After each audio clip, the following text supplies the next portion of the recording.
So let me just turn this down real quick. I want to let everyone know that I am extremely grateful to have each and every one of you here, man. You have no idea how much I have been looking forward to this night and this stream. Absolutely overwhelmed with the amount of donations already.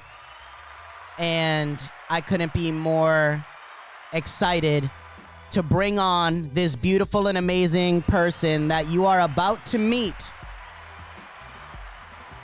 Some of you may know her, some of you may not, but you will know her by the end of this stream. I promise you that. This is a special Daddy After Dark, and it is in honor of all the women out there and some men as well. Men are not impervious to this, but anyone that has been impacted either directly or indirectly by breast cancer, I just want to say my heart goes out to each and every one of you. And tonight we are going to highlight a very special person with a beautiful journey, and she has overcome this terrible cancer, and she is going to share it with you tonight. So before I ramble on and make this moment extended when it doesn't have to be, MGM, welcome in. I love you. Heather Jones, grand rise. Good afternoon, good night, good evening. Heather Jones, pleasure to see you. All right, man, listen. In honor of this beautiful human being, we are going to play this song right here, all right? I need y'all to get super hyped for me in the chat if you can. Let's bring on this beautiful human being. Let's get hyped, man. Throw your emotes. I need each and every 6 foot freckles with a $15 dono. Let's go. Caveman, welcome in. My mom said if you still have your mom, go hug her. She is your biggest supporter. Facts, man. Thank you, Freckles. Happy birthday. Thank you for sharing that love. Miss Yams, welcome in. I need to see some emotes in the chat. Oh, ladies and gentlemen, boys and girls, children of 18 plus, I want to welcome into the show the amazing, the outstanding, the remarkable, the phenomenal, the amazing, the unique, the divine, the one-of-a-kind, the breast cancer survivor herself, who is here with us tonight. Give it up for Gorgeous 84.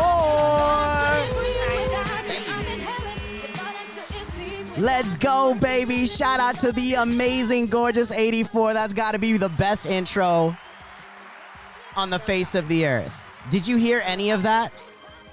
Yes, I did. All right, beautiful, beautiful, awesome. That idiot said you truly are a legend. I'm lucky to be able to call you my brother. Man, I love you. Thank you, Dad Idiot. You are phenomenal. She is back. M. West, thank you for the $25 donation.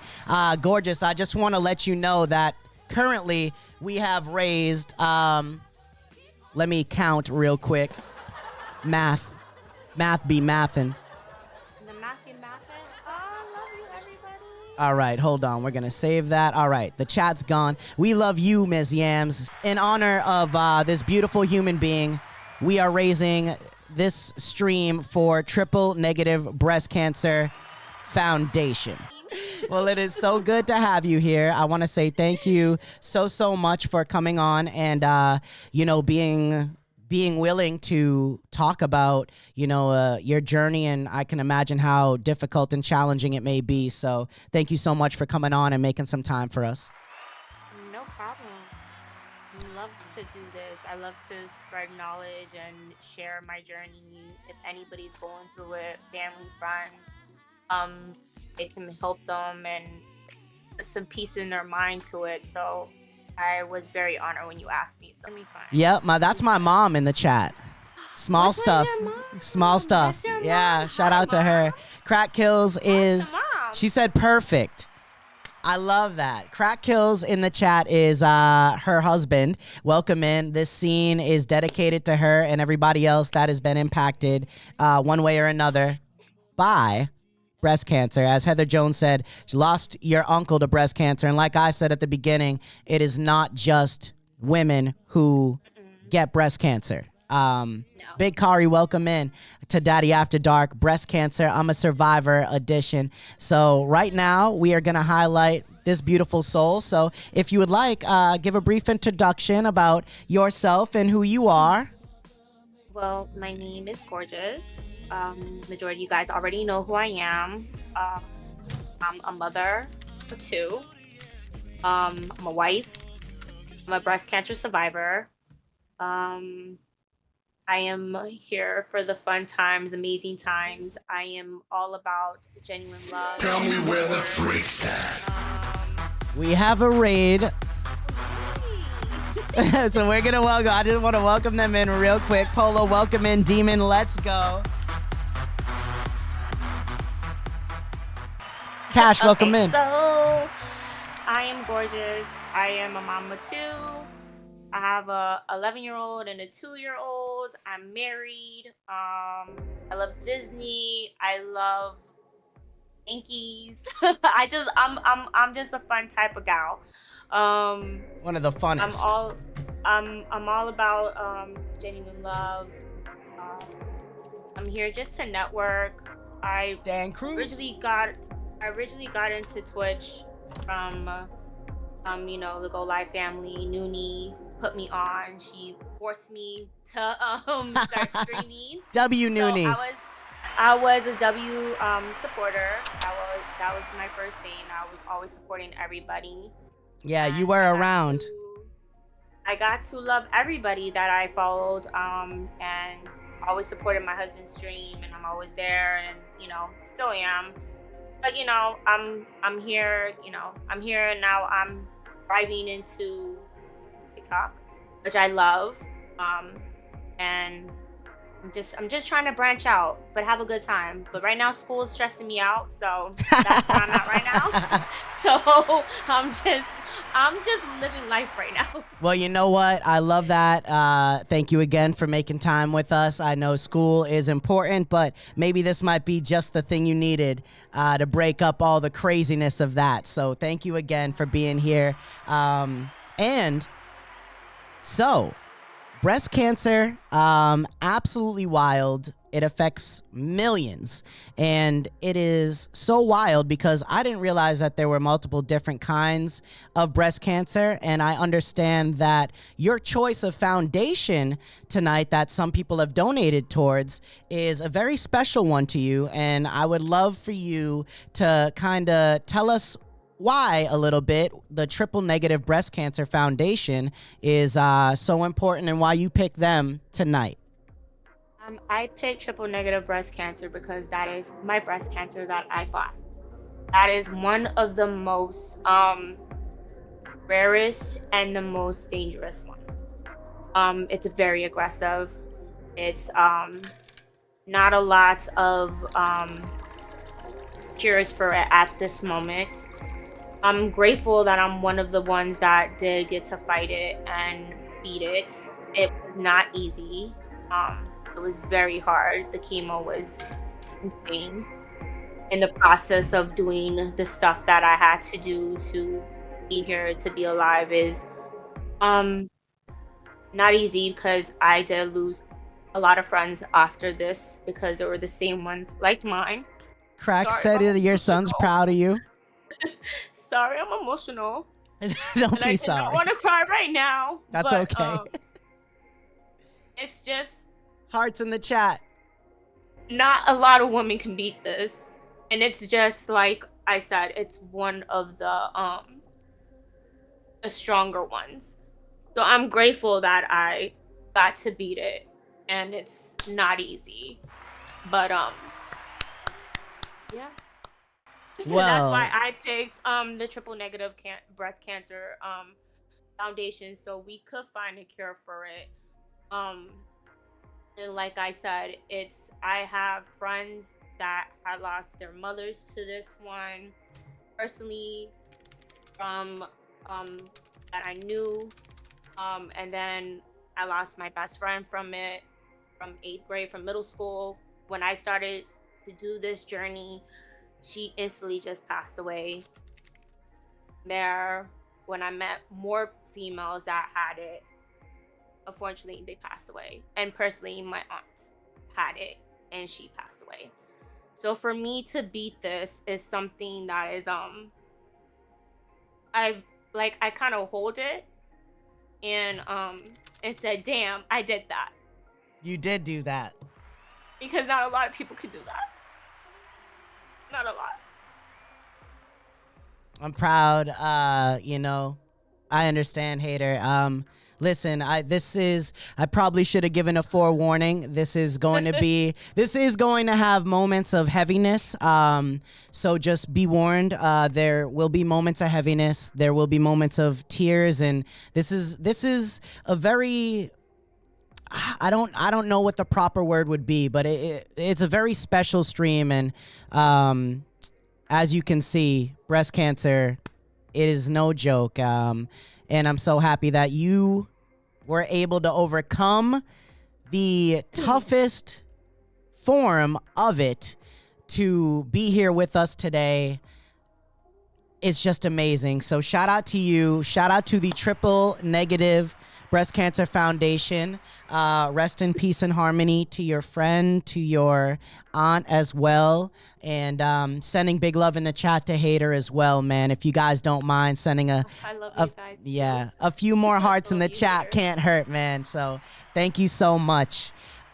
So there you have it. That is why Gorgeous chose the Triple Negative Breast Cancer Foundation.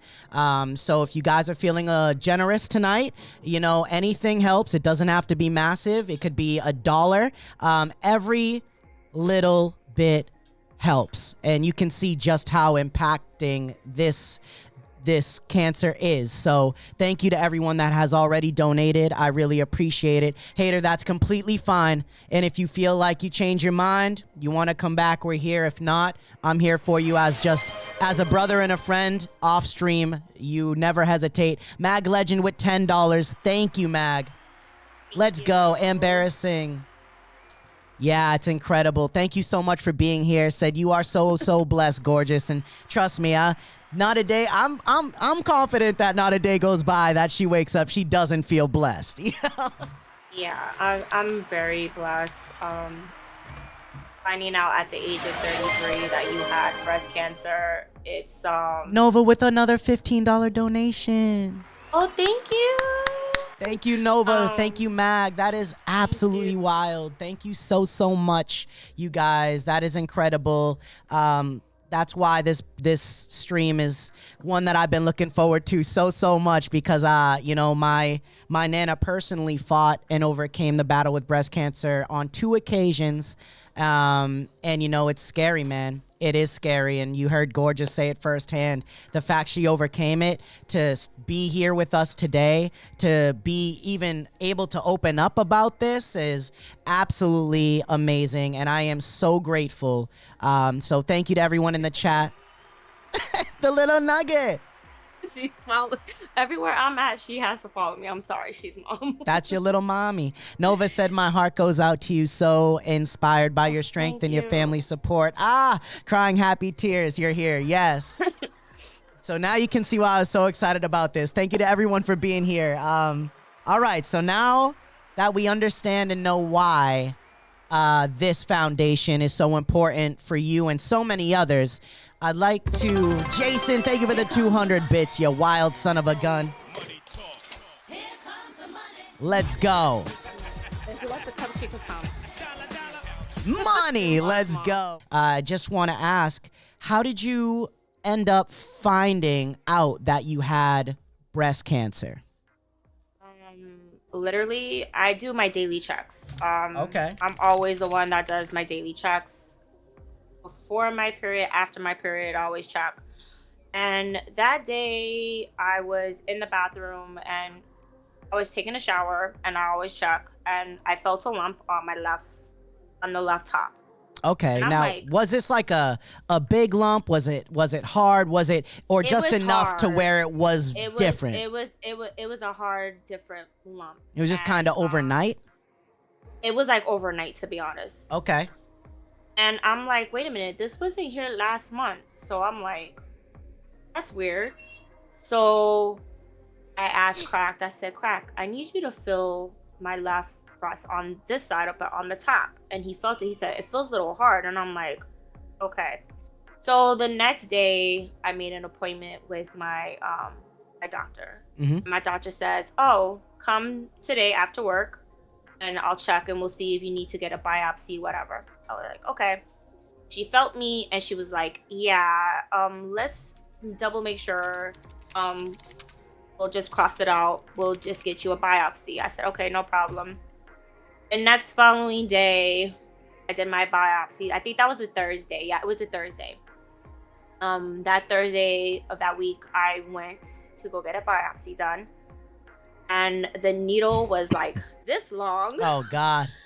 And they That's long. literally just went in, and it felt like like they had to cut me a little bit and stick the needle in there to get the tissues and stuff. And I started freaking out because I'm like, oh my God, what happened if I have it? And the doctor literally was like, we have to think if you did get it, if you do have it, we have to, put it in your mind to double make sure you can be prepared for it. Yep. So I was like, okay. So that whole week, I instantly felt like I knew that I had it, but I didn't know like what kind it was. Or maybe like I didn't want to second guess myself because my doctor says, did you breastfeed? And I said, yes, I did. I breastfeed my son when he was a baby. But there shouldn't be milk there. There shouldn't be nothing. Mhm. So instantly when I was like, this is different. This is different than having like when you're breastfeeding, like you have like when you're trying to get the milk out, but it's different. And I knew instantly. I was like, I feel like I do have it, but I didn't want to say anything because I was just like, nah, maybe I don't. Yep. So once I found out, that following Monday, I went back into work. And that Monday I was waiting for the call. And I was very anxious because that whole weekend I was very anxious. I was on my toes. I didn't know what to do. Rightfully Just so. the waiting game was very, very it was just too much to handle. So after that had happened, I was at work. And luckily enough, my student was having therapy.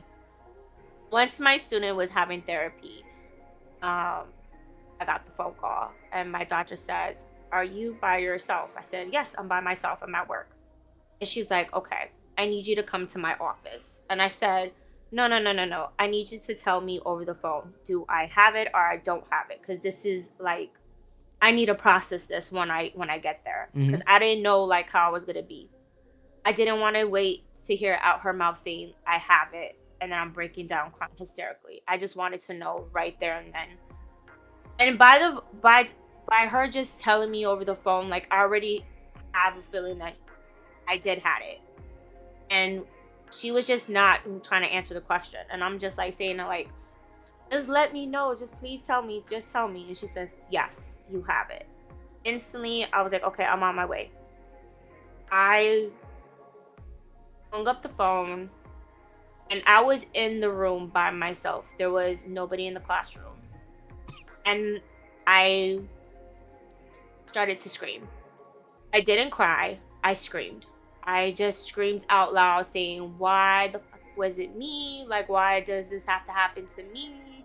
Like, I'm so a genuine person. Like, why does this have to happen? I just got engaged. Oh, mind you, a couple months, 2 months prior for me finding out, me and Crap just got engaged. So we got engaged in September. I found out in November. Oh, wow. So I was already in a happy stage, and then my life just went down from there. So I'm just thinking to myself, how I'm gonna tell Crack this over the phone? Or how am I gonna tell him this in person? Because I had no idea how to do it. And I'm still at work and I'm 20 minutes in. Nobody knows at my job what's going on. And I said to myself, I just gotta get the fuck out. I gotta go. I have to leave. I gotta go. And I grabbed my things and my boss was like, where you going? I said, I have to leave. I cannot be here right now. I have an emergency to go to. It's about me. I can't. There was another girl at my job that just fought breast cancer, and she instantly knew what I was going through because I told her, I'm like, when you had breast cancer, what did you feel? And she told me, and she automatically saw me walking out the door. She knew automatically from my face what was just told by me, and she was like, get out, just go, just go. She was like, don't worry about it, they don't need to know, just go. I'm like, okay. I didn't have to explain myself. I left.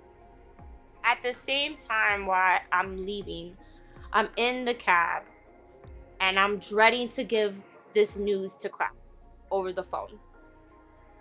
Because I didn't want to do it in person because I'm like, I have to prepare myself. Like, I just need him to get it together when we get into the office because I don't know what's gonna happen. So I called him and I said, I got the news. And then he says, are you clear? I said, no. And then he says, and then when he said no, he's like, what do you mean? And I said, and all of a sudden I just screamed out, I said, I have fucking cancer. Like, I have fucking breast cancer. And he just saying that to him broke me. Because we just got engaged. One of the most happiest times of my life. And then telling him that, like, yo, I have breast cancer was really hard. And then it's gonna be even more harder because my son just turned 8. And how I'm gonna tell an 8-year-old, my son, that mommy has something that she doesn't even know if she can fight it or not. That was so hard to explain to him because he was my son's on the spectrum. So finding a way to tell him how is mom gonna beat this? How am I gonna do this? I had no words because I had to process that so bad just to make sure he understand like what was gonna happen. And I didn't tell him until I got the port inside me. After the fact, when my doctors saw me, my oncologist, shout out to her because she's so amazing. My Dr. Shapiro, I love her. She's such a gem. If it wasn't for her for telling me all these things why I'm here alive now, I wouldn't know what would happen. But from her team and my oncologist and them, they're so amazing. But for her to tell me, like, you're a mom and this isn't gonna be easy to say to your husband or your child. But when I saw Crack, when I got home, when I saw Crack, I just gave him a big hug because I never seen Crack cry before in my life. Besides him losing somebody else that he loves in his life, his grandmother, because his grandmother was another person that impacted my life as well.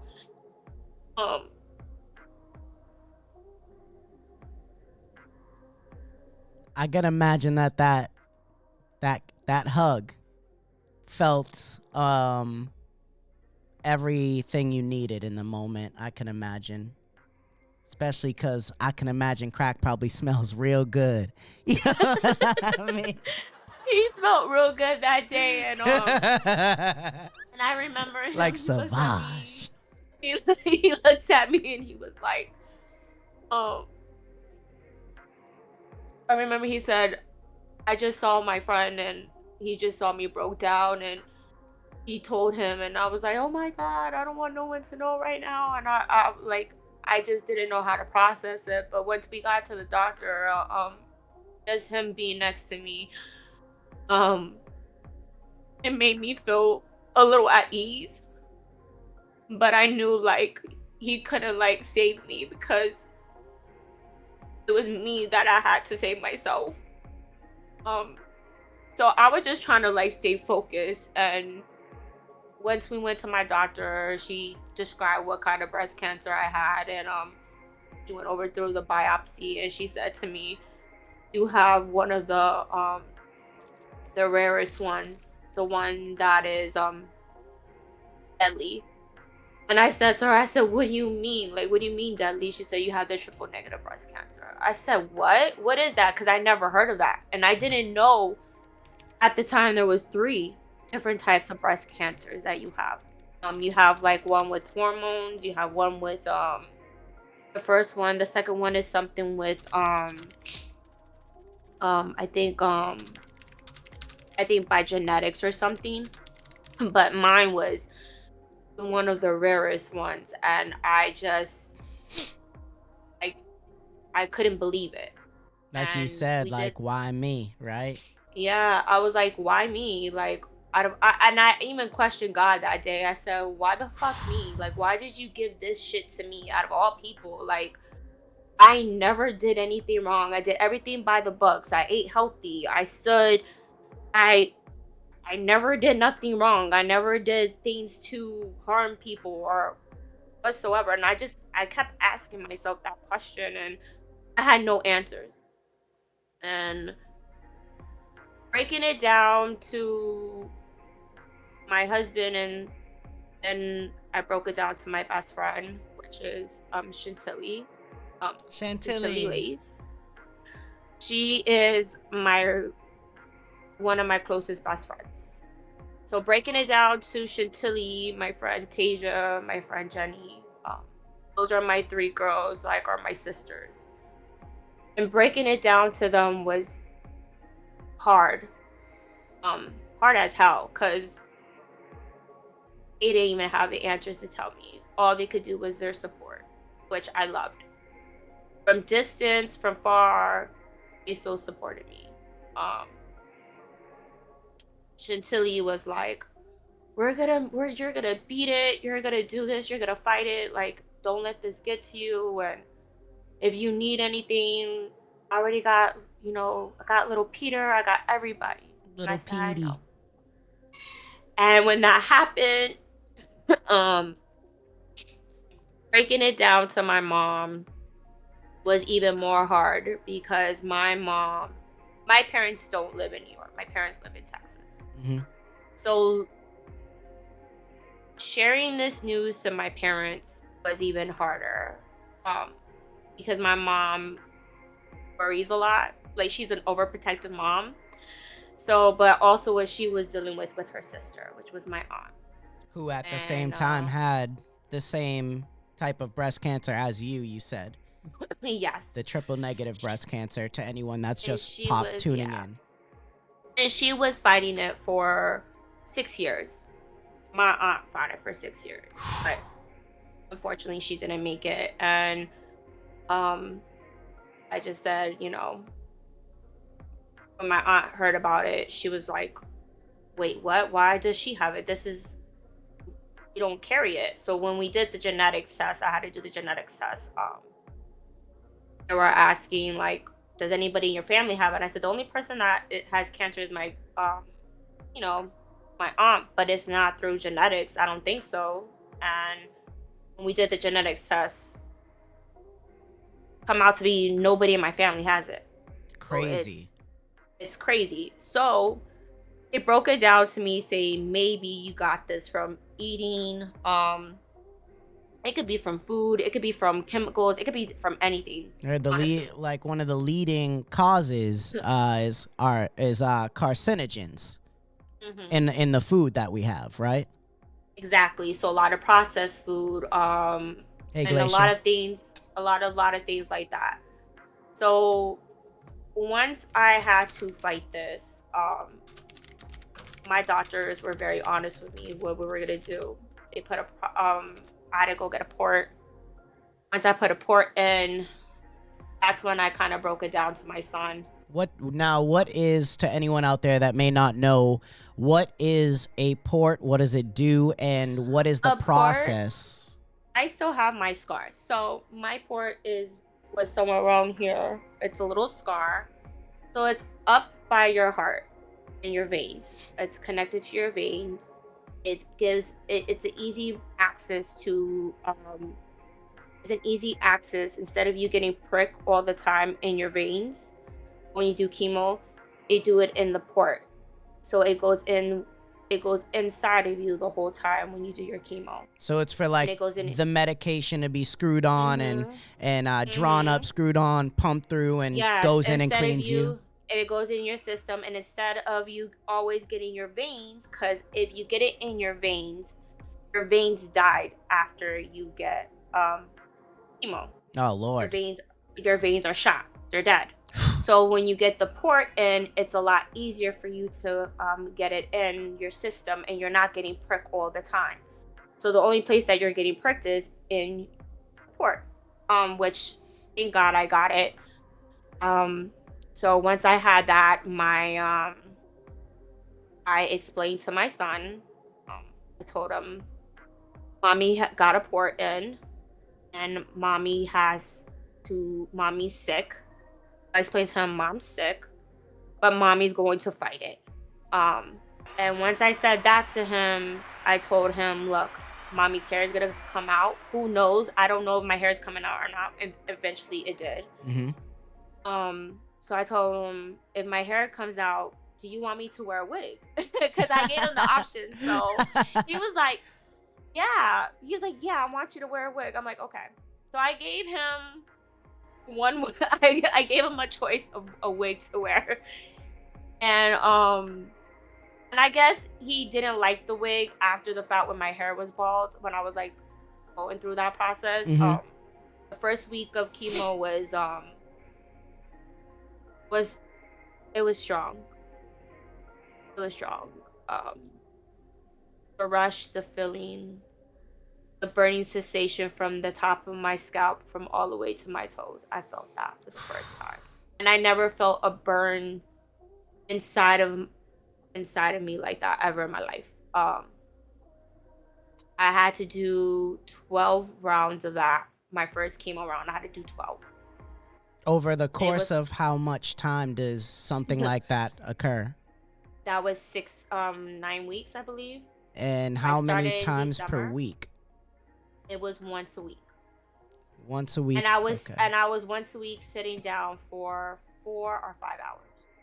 Just sitting there, just taking in all of this chemotherapy. Yes. Sheesh. And the first day I had chemotherapy, my support team was there.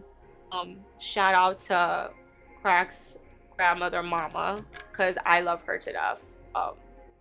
Big hearts in the chat, man. If you can, big hearts in the chat. This is truly such a special just Mama was moment. Mama was with me every day in my chemo. And there was days where I'm telling her, "You don't have to come with me, Mama. I'm fine. Like, I don't need you there." And she never missed a day. Never missed my chemo day. Always sitting next to me. Um, Just somebody that is just a testament to being a great person. Sounds like. yes, because she's such a gem, and I love her, and I wish she was still alive, and just giving her one hug and just say, "Damn, like, I wish she was here to celebrate my 5 years," and just telling her, like, I made it this far, but I know she's watching up in heaven, and she's such a beautiful person, and I wish people got to meet her because she's such a gem. And the ones that have met her, they already know who she was because she's, like I said, she's the gem.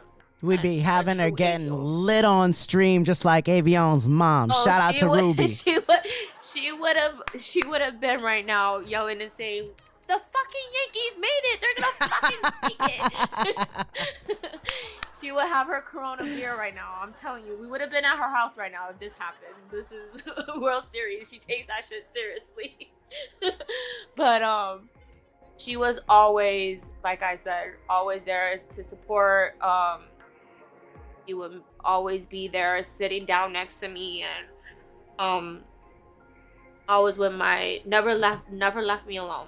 And the same thing with Crack's cousin. And my friends will call me, FaceTime me, make sure I was fine. Crack was there too. My son couldn't come because he was a kid, so kids were not allowed to be in the chemo room.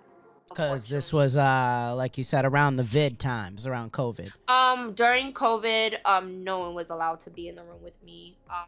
Especially when it came down to when COVID hit, no one could be in the room, so they had us separated, one chair in, one chair not. So it was like one of those type of things. So after February, I finished the first round of chemo, and I felt that wasn't that. They said that one was the strong one. It was it's called tox something. And that was supposed to be a strong one. And my hair came out probably my 4th week of taking chemo, and I was just seeing it coming out a lot, and I'm just like, I can't do this. Like, I need to go fucking shave my head because I'm already annoyed with it. Yep. And it started to shed a lot, and I'm just like, I'm ready to just cut my hair.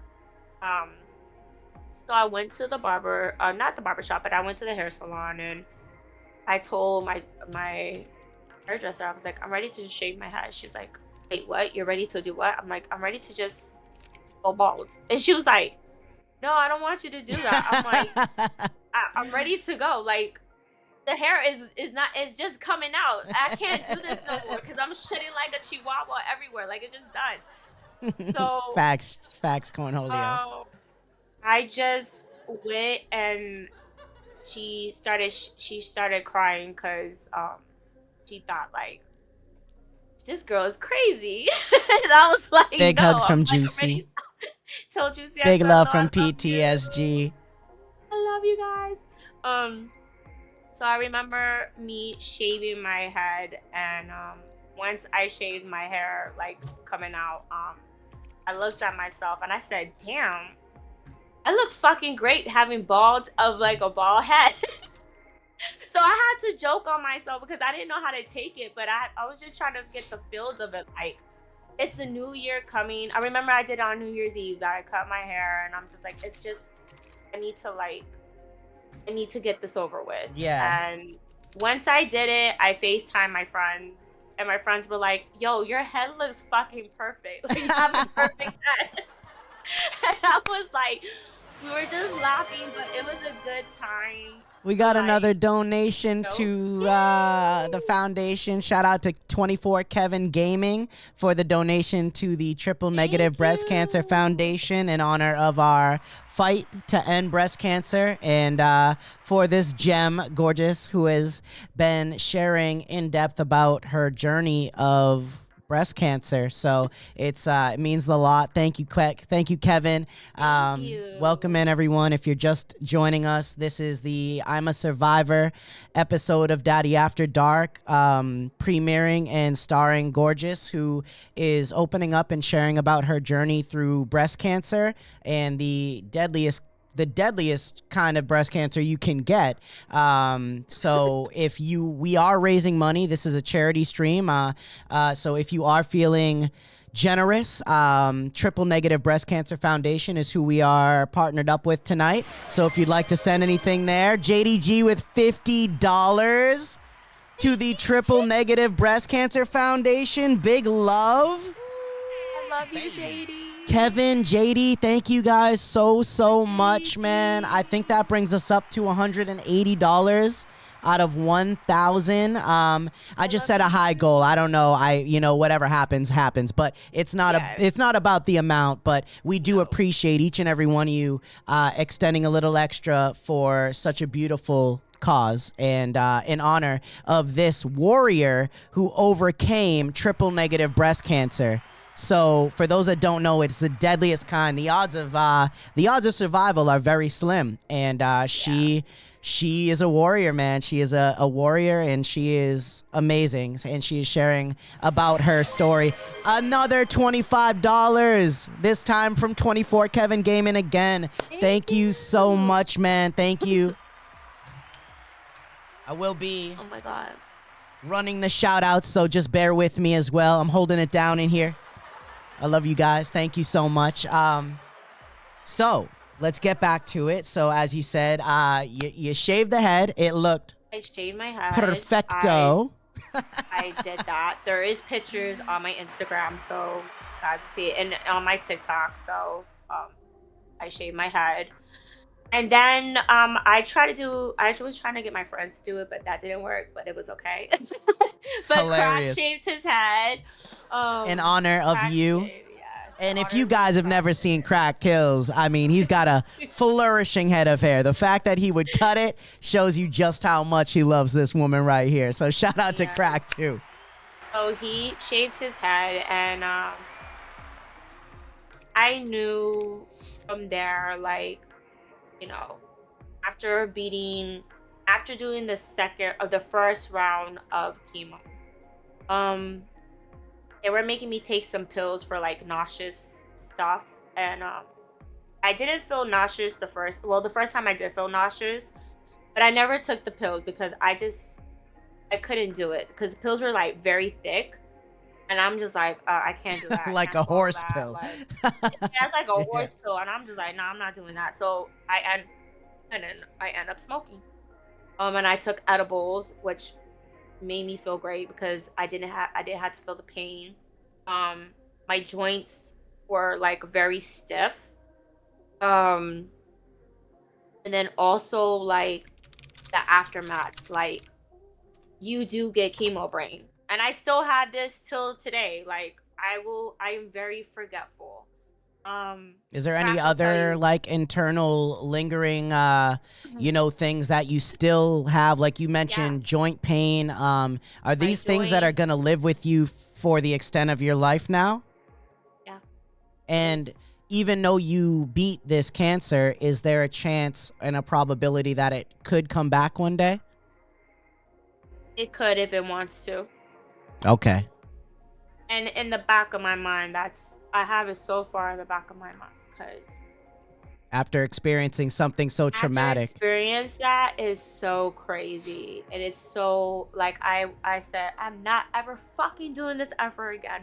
Fuck that, not doing it. Already seen my emotion size. I said, God, whatever you fucking try to do, I got your message. I got your message. Well, I think And that, God using you as in this what was a very unfortunate way at the time has turned into something so fortunate for now. I think many who have heard your story can feel empowered. And I feel like, what do they say? God gives its toughest battles to its strongest warriors. And you, my love, are a warrior. So you absolutely owned that.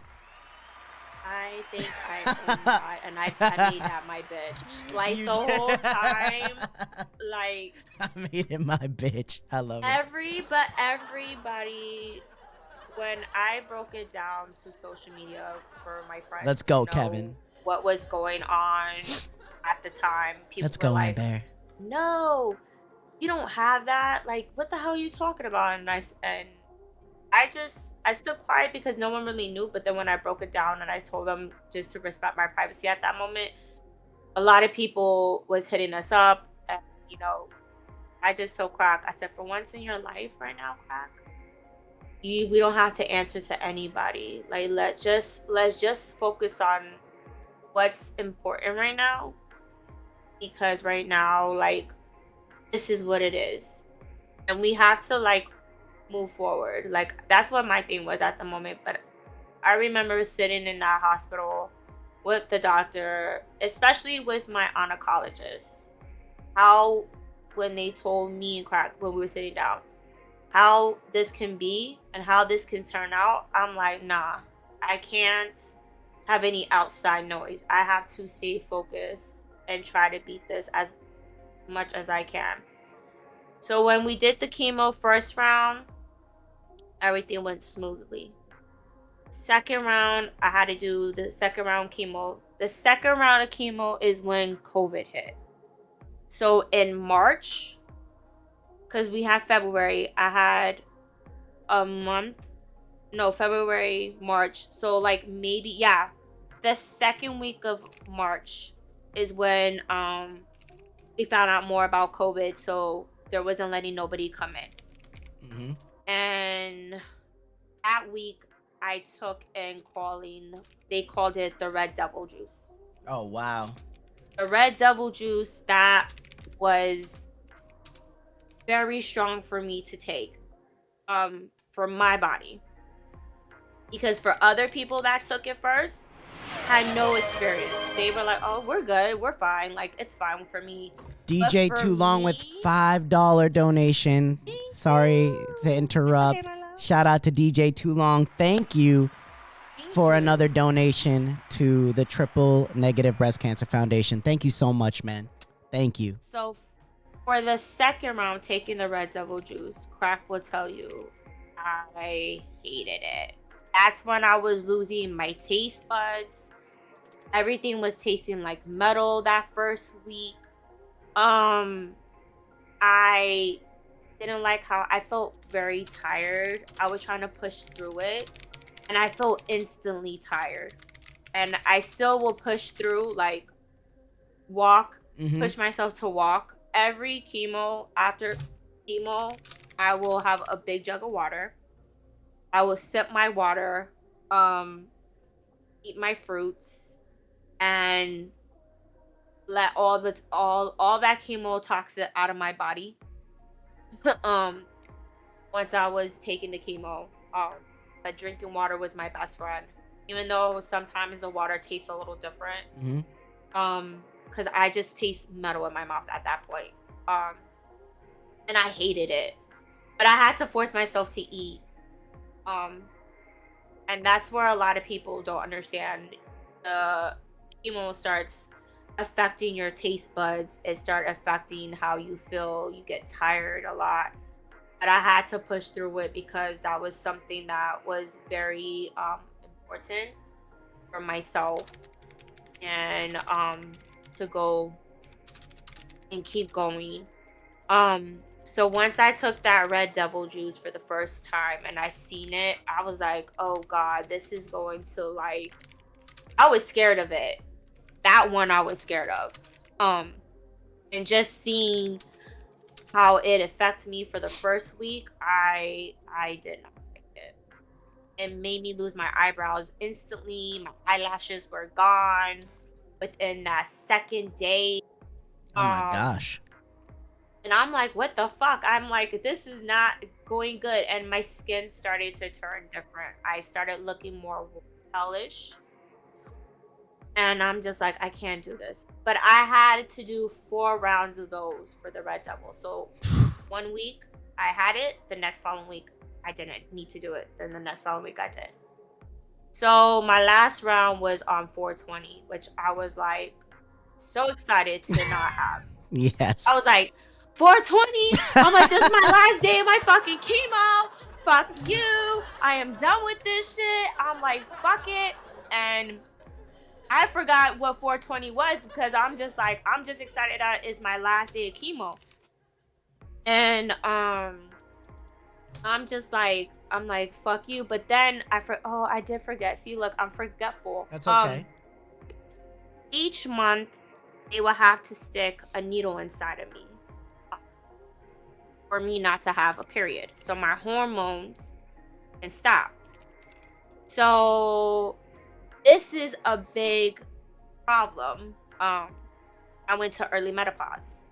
So I felt the heat flashes, the sweats, the oh my god, it's hot, it's cold. I couldn't sleep at night. Like I felt everything. While So going when a through the woman, chemo or this? yes, while going through the chemo, which was even more worse because I couldn't sleep at nights. And how old were you at this time? 33. 33, early menopause. That is Mm-hmm. unreal. 33, early menopause. And I'm just like, I would tell Crack, I said, and this is in the middle, we're now, I think this was February. I told Crack, I said, are you hot? He's like, no, are you hot? I was like, yeah, I'm hot. I'm so hot. He's like, it is cold outside. I said, no, it's hot. It's hot. And I'm over here taking off my shirt. I'm like, it's hot. It's hot in this house. And I'm outside the balcony because I'm like, I need to get cold air. But I'm telling you, it affected how I was, the hormones. It was just crazy. So that day, when it was 420, they had to put the shot in me. And I'm just like, oh my God. I said, is this like my last time taking the shot? They were like, no, you have to come back in May. Oh, Lord. For one more last shot to take. And that's it. And I said, oh, so I'm like, okay, no problem. But once when 420 hit, I was just so happy just that I just ended chemo. And I didn't mind getting the shot, but I was just happy that I ended chemo. I'm waiting to see, like, did this, everything that I went through from December to April, did this all shrunk it or disappear it? Like, So did that was did like, it work? Was all of that was it worth it, right? worth it? And sure enough, it did. How long did you have to wait? Because I assume you had to get more tests done, right? How was... I had to get a scan done. And the next following week, I think the next following Monday, I had to go get a scan done. So Is that like a mammogram? Is that what that's called? No. A mammogram is where they take you inside a room, and unfortunately they plaster your breasts. Oh, wow. And they take x-rays for it. So they do it from that side. So you had something different to see if the... I had something different. So what it does is when you get a scan, you are literally laying down like an MRI, and you're going inside a tube, and they put I forgot what they put what shot they put in you. It's more chemicals, just more chemicals to add on to the... in your body, basically. And from there you Thanks, Crack. and from there you just I'm there waiting for the results. And this is the first week of May where I had to come back, get the shot in me for the early menopause. And I'm sitting down, I'm waiting for my doctor to give me the results for to see if I still had it or not. And luckily enough, I didn't have it. Thank God. It worked. And I was so happy. Let's go. I instantly started crying. I told Crack when I got home the news. Crack was happy. We did a celebration. So I don't know if you know, there's a video clip where Crack's birthday stream on his TikTok, where it sees me with a bottle. It says I'm cancer free. That was the day that I found out. What a day to find out. That's that crazy. Day was fun. Let's go, Ari. that day was fun. And I was more happy and relieved. Now, here comes surgery day. My surgery was... Oh, yeah, the 420 day, yep. The 420 was the day of me finishing chemo. Yes. And the week after that was the week of official cancer free. The first week of April was when I found out May was when I was cancer free. So that was the day. And then from there, my hair started, I'm noticing I'm getting the 5 o'clock shade. Like, you know how guys get their beards? Little peach fuzz. Little peach fuzz on the head. I'm starting to feel the peach fuzz on my top of my head, on my eyebrows. My eyelashes started to grow back, and I was so happy. Mm-hmm. So I'm just like, okay, here we go. I'm getting the 5 o'clock, and I'm telling Crack, I said, what's the 5 o'clock shade? Because I don't even know what this means. Because someone told me. And then Crack's like, oh, that's when your hair, he's like, oh, look, you're getting a 5 o'clock shade. Your hair is coming back. I'm like, okay. And instantly, everything started to come into place. my hair, which started to come. But then I had to make a decision with my doctor. That was like towards the end of May. That was go time for surgery prep. Mm-hmm. What we were gonna do, how I wanted to be done, what we were gonna do. So I had options. So there was options of getting breast implants. There were options of getting uh, no breast implants if you just want to go flat, or you just want to do both, where you get they call the mommy makeover, Okay. where you use your own fat, you get a tummy tuck, use your own fat, and you put it inside your breast. Mind you, when they do these procedures, they're taking your the meat of your breast and adding in the fat from your stomach. So they're taking out and replacing it. Yes, they're taking out and Okay. replacing it, and you're getting reconstruction surgery. And that's in both or just the one where they found it? So what I did was I only had it in my left. My right side never got it, which I was so happy. So That's beautiful. what I did was I did both. I volunteered for both of them to be out. Just so, like, God forbid, with what I have would never come back again. Why run the risk when you don't have to? Yes. So I did both. So I did my right as a volunteer. And when I did that, I spoke to my doctor what we were gonna do. Like, if I did breast implants, how long would the breast implants be? But then I had a friend that did the breast implants, and it's a little different for breast cancers to get it. They have to get a special type of bag inside of them, and they will have to get it to get their skin stretched out. So basically, they have to use a special type of bag to stretch your breasts and put the implants in afterwards. So that would take some time, which it was very. Once they told me how that procedure goes, I was like, nah, fuck it, I'm not doing that. I'm not doing that. And then I had to come back 10 years and put it back in. I'm like, no, I don't need that. Why? I don't need it. So then I thought to myself, hey, you're gonna go ahead and just go flat. Fuck it. You don't need them. Fuck it. It's done.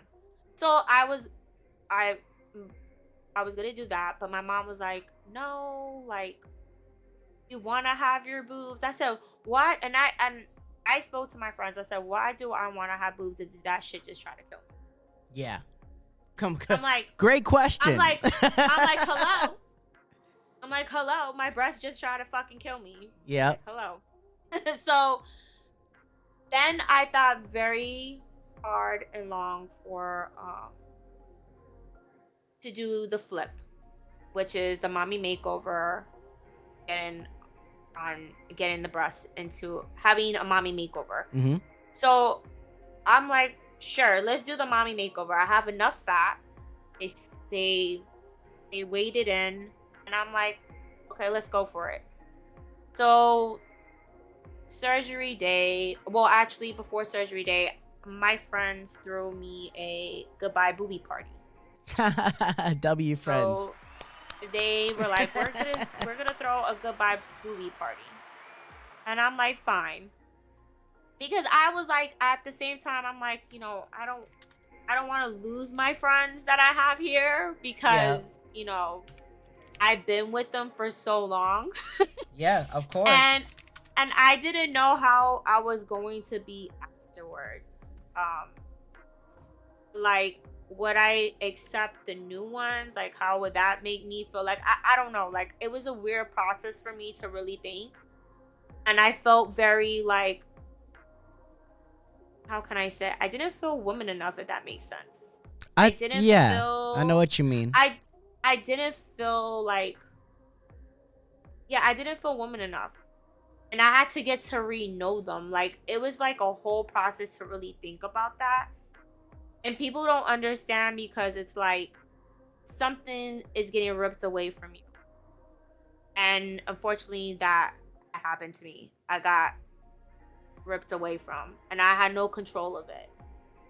And when surgery had happened, at first they were only going to do the left side of my breast where it was, because they couldn't do the right side because of during COVID. But luckily enough, my doctor said they changed the rules so we can do both. I said no problem, because I didn't want to come back and do it again. So when that happened, that night before was my mom. My mom flew in to take care of me. Shout out to my mom. W mom. The overprotective mom that I have, she literally came.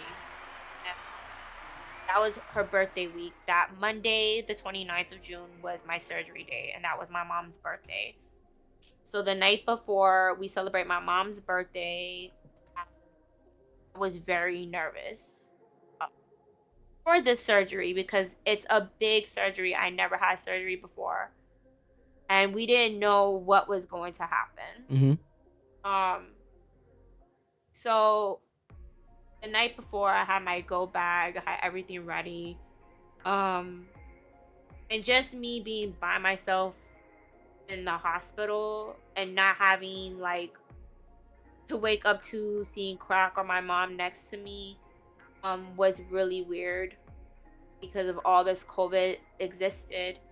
So my surgery lasted about a good 10 hours. I left the house at 6, and they did not give back a call until 9:30. That's crazy. All the love, my friend. I guess after the surgery, when it happened, I knew Crack was worried. Oh, I can only imagine. And my parents were, I know my mom was worried, so they were just like, my friends too, because they were like, oh my God, she's not, like, we're not there, like, what's going on? And I remember when I got up, I was in a room. Grindco with a dono to $5 to the Triple Negative Breast Cancer Foundation. Grindco, thank you so much, man. Thank you so much. Thank you for being here. Thank you for this donation. This is an incredibly special stream. Thank you so much, man. That means the world. Thank you. Thank you. Thank you. So then from there, I remembered I was like in and out, and then there were like so many people in front of me, like checking, and they were looking, and I'm just like, what the fuck is going on? And I fully just got up. I felt like I was napping for 5 minutes. That's how it felt. And how long was the surgery, you said again? The surgery was like almost like 12 hours, 10 hours, around that. And that was for both of them? Yeah. Wow. All together, yeah. And it's supposed to be an 8-hour, but I think something had happened where I don't know what happened, but something happened, and they said that it was a little difficulty. It was because it was the nipples. That's what it was. They were trying to save my nipples. It was the nipples. They were trying to save my nipples, and my nipples they were not saved. So I do not have nipples. You are nipple-less right now? I am nipple-less, yes. I do not have nipples. So technically, if you wanted to do a shirtless stream, it would be okay, because there are no nipples. Yes, it would. That's wild. Save the tatas, Grindco. Save the tatas. That is that. All jokes aside, that is wild. But so how, when you W shirtless stream? if you want to get nipples, which there's a procedure for it, and I'm just like, it's too much. I'm like, just got my shit done. I'm good. Like, fuck it. It is what it is. I'm not doing this shit. Like, I just went through a mommy makeover. I just got my tummy tuck. Thank you, Bobby. And I just did a tummy tuck and my breast. Nah, I'm good. I'm fine. I'm not doing no more shit. So, listen carefully. And it was kind of weird, because me not seeing nipples, I was just like, what the fuck? But it was weird, because I'm looking at my boobs, but I didn't notice the nipple part, because I'm like half in, half out. Yep. Not until it's a little different. Morning. Yeah. So the next morning, when I went into when I was in my room, I said, can I see how my boobs look and my nipples? And my nurse, she looked at me. She's like, you don't have nipples. I said, what the fuck you mean I don't got nipples?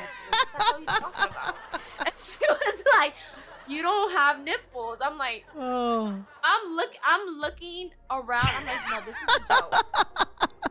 And I'm looking at my boobs. I said, well, my boob job looks great. Like, I'm like, holy shit, they're perfect.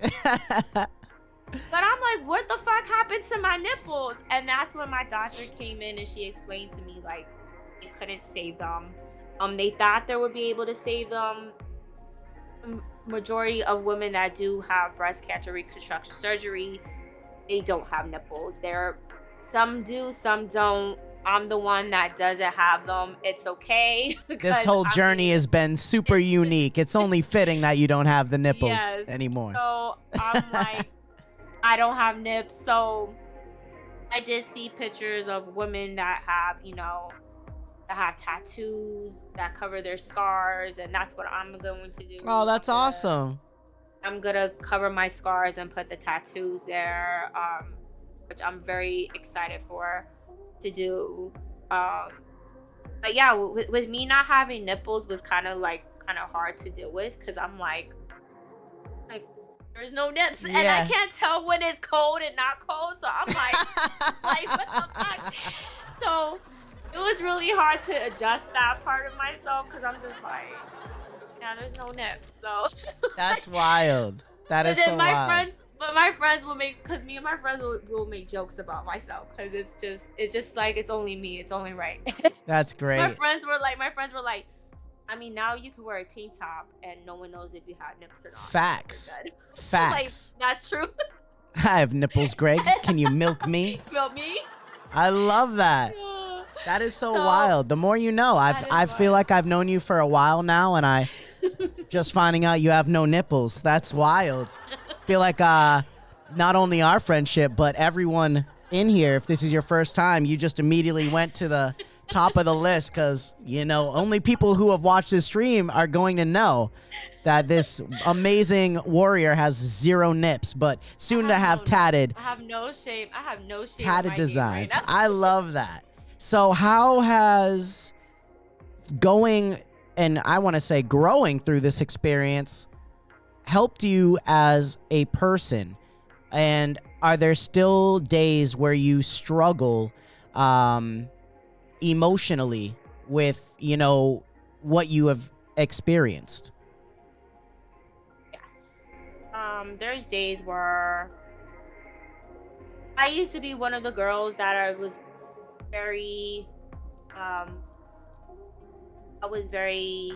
didn't give a care what anybody thought about me. Self-conscious, if that makes sense. My confidence. There you go. Confidence. Yes. My confidence.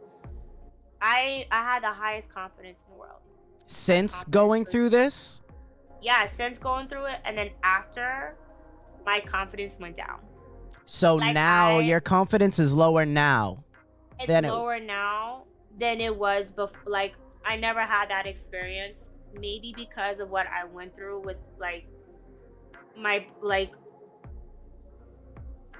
trying to know myself, if that makes sense. Like, I'm trying to build myself back up and getting to know who I am again, but in a sense of people thinking, oh, you're back to the old Eastania. No, I'm not. I'm completely different. Like, I'm not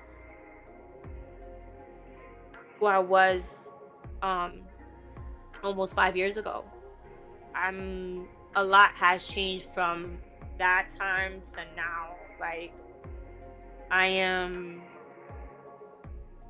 trying to build up my confidence even more now, because some days I might feel like, oh my god, I feel ugly, and I feel ugly, but really I'm not. Like, it's just, I don't know how to explain it. It's just something that it's an internal battle, in a sense. Yeah, an internal battle inside of me, where I'm just like, am I even good enough? Like, am I enough woman? Am I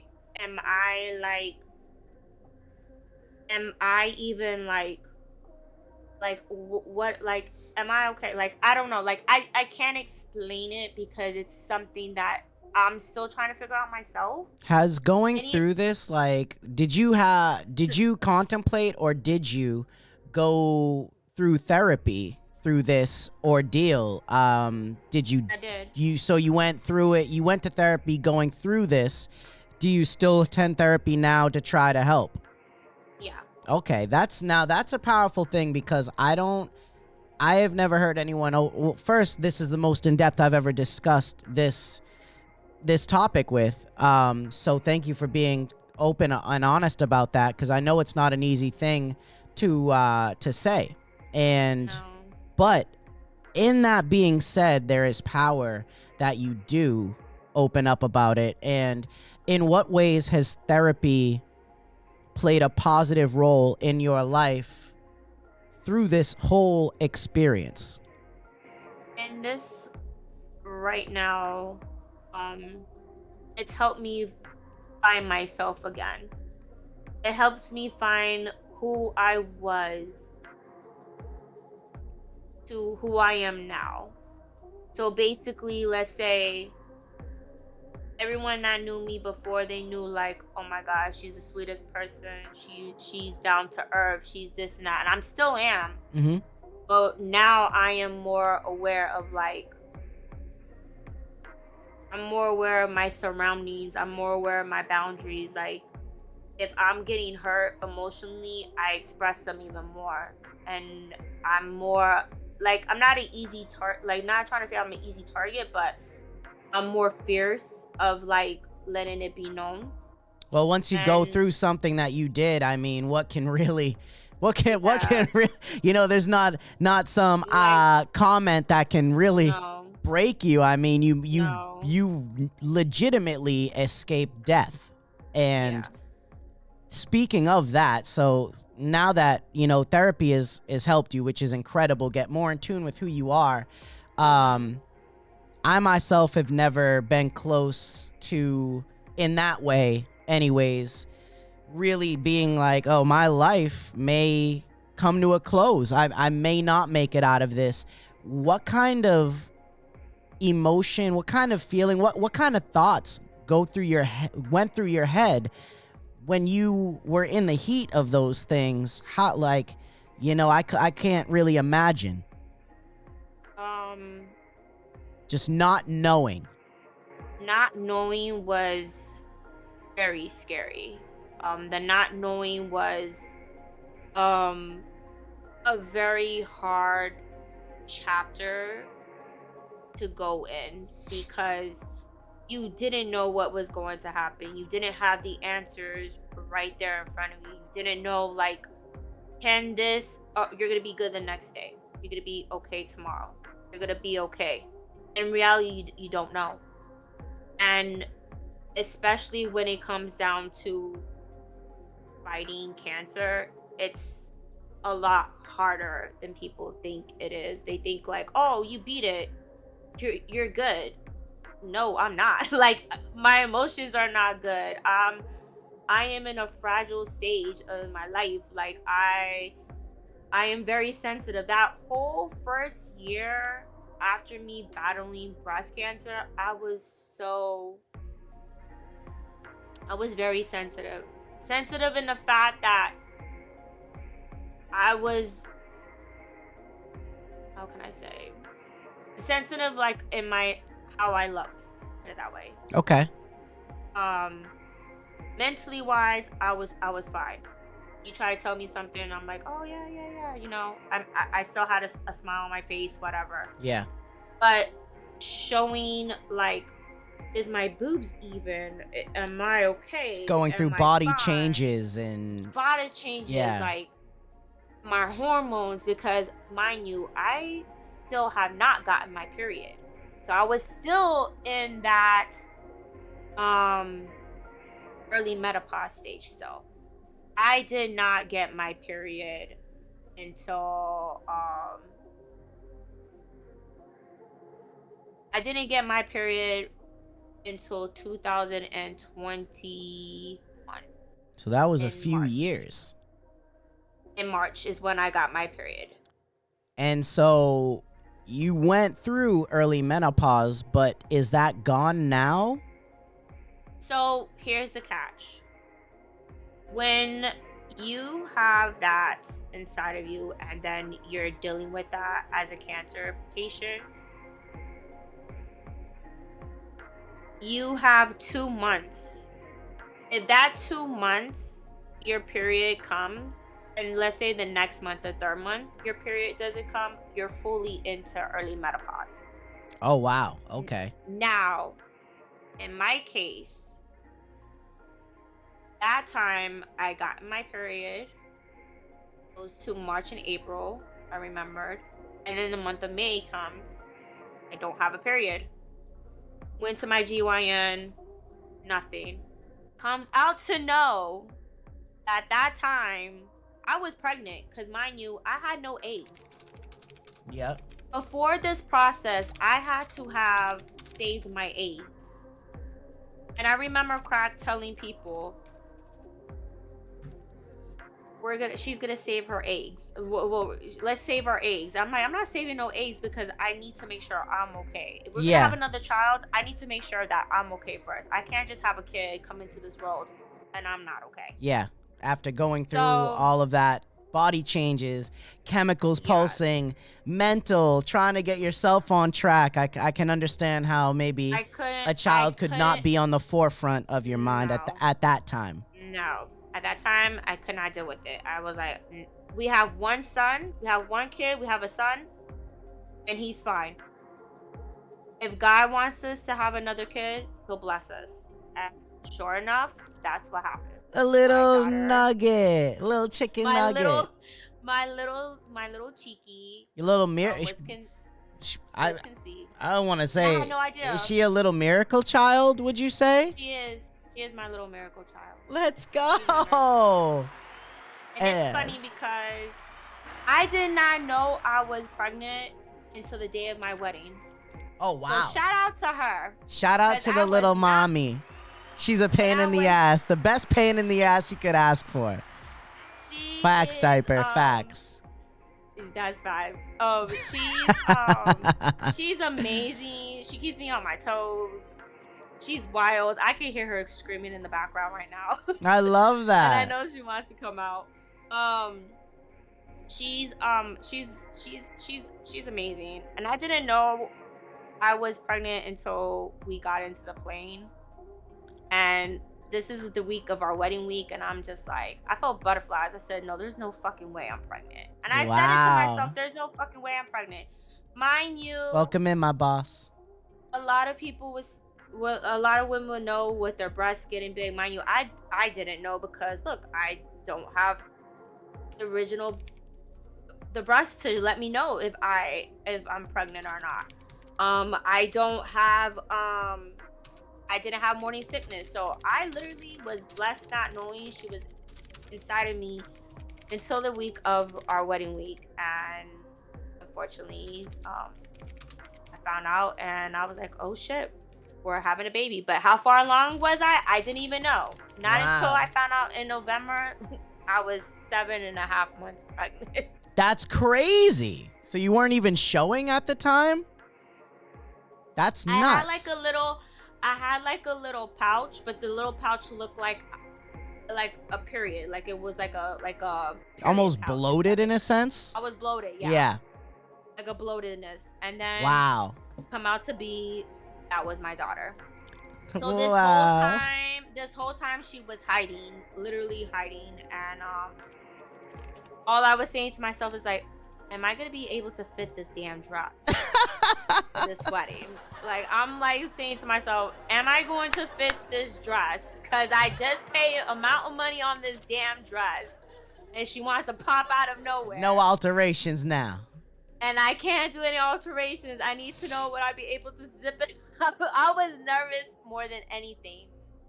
And that was one of the best news to find out that I was pregnant.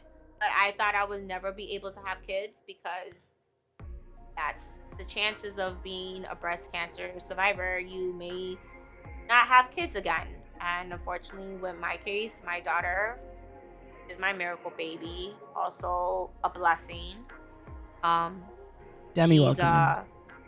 Yeah, she's a blessing. I love her. I mean, I for And one did not know that experiencing breast cancer would do that to your body. So I, for once, I just want to say thank you for opening up and letting us know that information, because I had zero idea. I thought it was just strictly in the boobs, get it out of the boobs, done deal, back to no, normal. I had no idea, and I don't know how no. many other people watching this right now have any idea, but that's incredible. Shout out to you and the little mommy, the little chicken nugget, She the little New York chicken strip.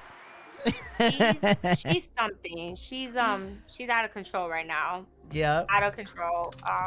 But she's very like I said, she's very my miracle baby. Keep me and Crack on our toes more than Ooh. anything. There's your That's her little blessing. brother, and she's a blessing. Through what you And went she's through, that's your yeah, like your reward in a sense, your little yeah. miracle to, always. You can, I feel, maybe you can attest to this. Do you feel different waking up to now? Not, and I'm not just talking about how we discussed your emotions and things, but do you feel like you have a different perspective on life Yeah. and what you may be able to accomplish since you overcame such potential tragedy? It was tragic, Yeah. but you overcame that tragedy. What would you say to someone that is currently battling this form of cancer or breast cancer in general? What is one solid piece of advice or encouragement that you could give someone that you wish you may have had while you were in it, or maybe you received it? What would that message be? I will say fight. You fight your hardest. You take all those negative thoughts that you have in your mind and you block them. Always keep positive energy around you. Keep positive, be positive in your mind. Don't let no one try to bring that negative thoughts into your head. Um, because once that negative thought goes in your head while you're That that will eat you alive. they say negativity is like a cancer. And since you've experienced that, would you agree with that statement? Yes, I will have to agree with that. It is. I've always said this to anyone that is fighting cancer, regarding if it's breast cancer or something else, lung cancer, anything. Cancer is cancer, and you have to fight that. It's either you're going to live or you're not going to live. That little ounce, that one little ounce of negative thoughts in your head.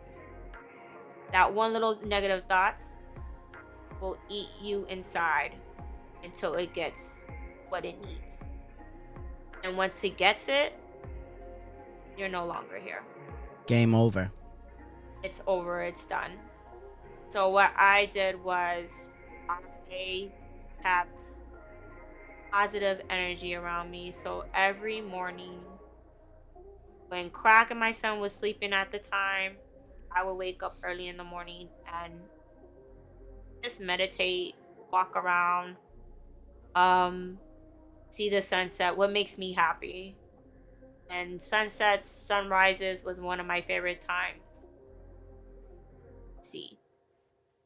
So after the fact that I see that, that made me feel good.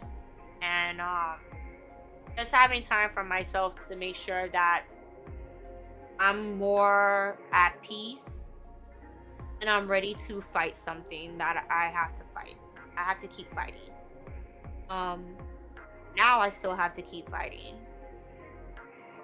I had a little scare recently and we had a scan, and I was scared shitless. Because I always have to do my scans every 6 months and so on. Since having the cancer, it's like a Yeah. routine. Okay. It's a routine, a daily routine. And I had a little scared, and I'm just like, oh shit. But luckily enough, it is not. So I'm Let's happy about go. that. Yes, W's. W in the And, chat, man. That's and I'm just waiting for the 30th of this month to hear what my doctor has to tell me more. And if I am clear, which I'm praying to God, because I know I am, I will be hitting my 5 years remission for next month. Let's go. That is a very big deal for triple negative breast cancer people, because that is a big one. And I am praying to God that 5 years remission, I hit that.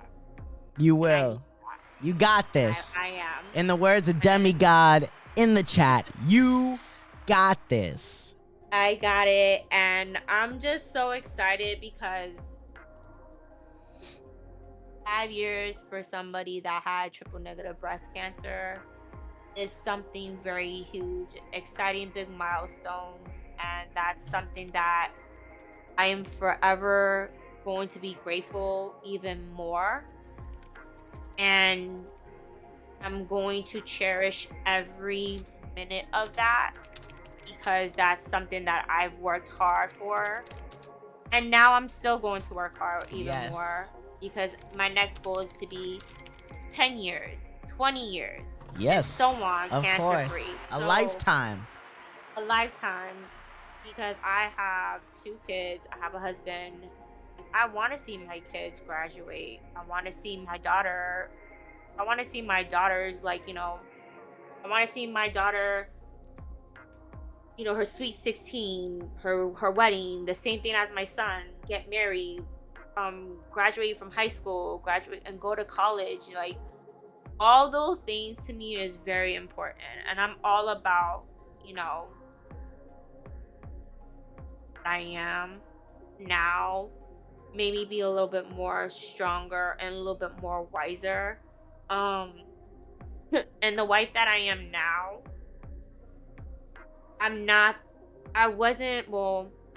let's put it this way. The person that I was when Crack married, that person kind of died, because I had to not re-image myself, but become a better person than I am now. So the wife that I am for him now, because now I am his wife and I was just his fiance at the time. So me being a wife now is different. She's more wiser, more stronger, more trying to build up her confidence a little bit more in different aspects. I'm trying to be the best partner that I can be for him, with emotions, goal setting for him, to push him to become a better person, become a better husband, a better father, and just keep my word that I've always kept with his grandmother, that me and her had a private talk about, and I'm trying my best to keep that, because I know how much that was important for her and what it meant for her. So when we had that talk, I know that I'm doing a good job now. I love that. And I love that.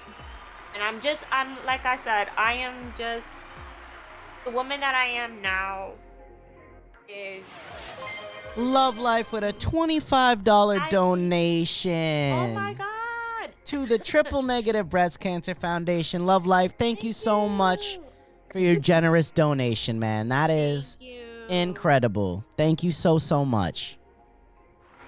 The woman that I am now some people may see like she's weak-minded, like they feel like it might be weak, but it's not. I'm me being kind. Where's that saying go that people say people take your kindness for weakness? Don't mistake kindness for Don't weakness. don't mistake that, because that right there, and really that person can just destroy your life. Like don't take that kindness for weakness for anybody, because the ones that you feel like they're the weak ones are the most powerful ones, the most ones that are been through way more shit than anybody else have been. And I'm the type where people see me and they look at me, oh, she's too nice. I'm not that nice. I'll be honest. I could be a little cold-hearted bitch. That's me sometimes. But it's just because I know what I've been through. And You see the value, I think, of time in yes, a different lens, through a different lens now, yes, as opposed to someone who has not ever been through what you yes, experienced. exactly. I love that for you. That's incredible. So I take my time very seriously. So if I give you my time, We here. Money, we here. if I give you my time, that means I'm genuine, giving you my all. And I'm giving you like my all respect and everything. So, and if I expect you to do the same thing too, if I'm giving you my time, you should be giving me your time. Like it's like I feel like it's the only respectful way. But like my friends will say now, like Chantilly and my friend Jenny and my friend Tasia, they see a whole different side of me. They see me being a little bit more patient, because before I didn't have patience. Now I do. I just don't have patience for just shit anymore. Like I don't have time for patience. Like bullshit. You're not here to humor the bullshit in life No. anymore. You see, life is more important than that to you now. Exactly. I'm here for, the love and the genuine connections, the person that I am now that is very warm, welcoming, and not judgmental. Because before I used to be very judgmental on people. I used to be very like that. So now I'm like, I go back and I'm not like that no more. I'm very, like I said, I'm very patient, and I feel like within these experiences that I went through from cancer, it just shows me that, you can always, if God is giving you a second chance of life, take that and make sure you do that well. Don't throw it away. And don't throw it away. Yeah. So now I am getting back into the routines of things that I used to love. I am the type of person that loves to see the sky views. I'm a sucker for sunsets and sunrises. I'm a sucker for ocean views. I'm a sucker for hiking. I love to hike. I love to go into the city. And just I enjoy the little things now in life. I used to enjoy the big things. Now I'm all about the little things in life. And what is that? And for me, that is very important. The little things are very important. Yeah, I mean they make such a large difference, right? The little things often get overlooked until they're no longer there, and then you miss those those little things that mom would do, or those little things that you took, I don't want to say took for granted, but in a way took for granted while you had it, because you never know what you have until it either gets taken from you or it is completely gone, or you have a close call like you did to really put it back in alignment. Sounds like you got a lot of beauty from an ugly experience, but it almost, looking back from my perspective, listening to you, it was a very beautiful experience, even though, I mean, it's easy for me to say that as a listening, but you know, it brought so much beauty out of you, and I think put a lot of more beauty into you as well. And I absolutely love that. I love that for you. I love that for myself too, because I think I'm a lot wiser in my mind, being a lot more stronger, thinking that I couldn't do something like this, and I did it. So something like that, I don't want to say it's like a comfort, but it is a comfort. It's not easy to be It's not vulnerable. easy. It's not easy to open up the way that you did here tonight for us. That is just, I mean, something I don't take lightly. I'll tell you that. That is, I mean, we weren't even 5 minutes in. We had tears flowing. You know, like I said, I'm a little emotional bitch sometimes, but it's okay. Rightfully and I so. own it, and I own it. It's like I said, if I'm very passionate and I know something, I'm going to cry. I'm a crybaby. I don't care. That's a beautiful thing. I even cry in front of my friends. My friends will tell you. To be honest with you, after battling breast cancer, I've been a little bit more emotional, but maybe because that's what I needed in my life now, the second time around, to show my side of what I am. But also I'm still a bitch, keeping my little soul somewhere. That's okay. Some things will always be with us, you know, and that's completely fine. You can't love just someone for one side. You got to love them for all sides, right? And with me, and like I said, I know with Croc, it was very hard. Like, from his side, seeing how he dealt with, I know it was hard on him. I know it was hard on my son. But my son at the time, I don't think he really comprehended what was really going on. Thanks, love life. He just know that mom was fighting, but she's here. Yes. Oh.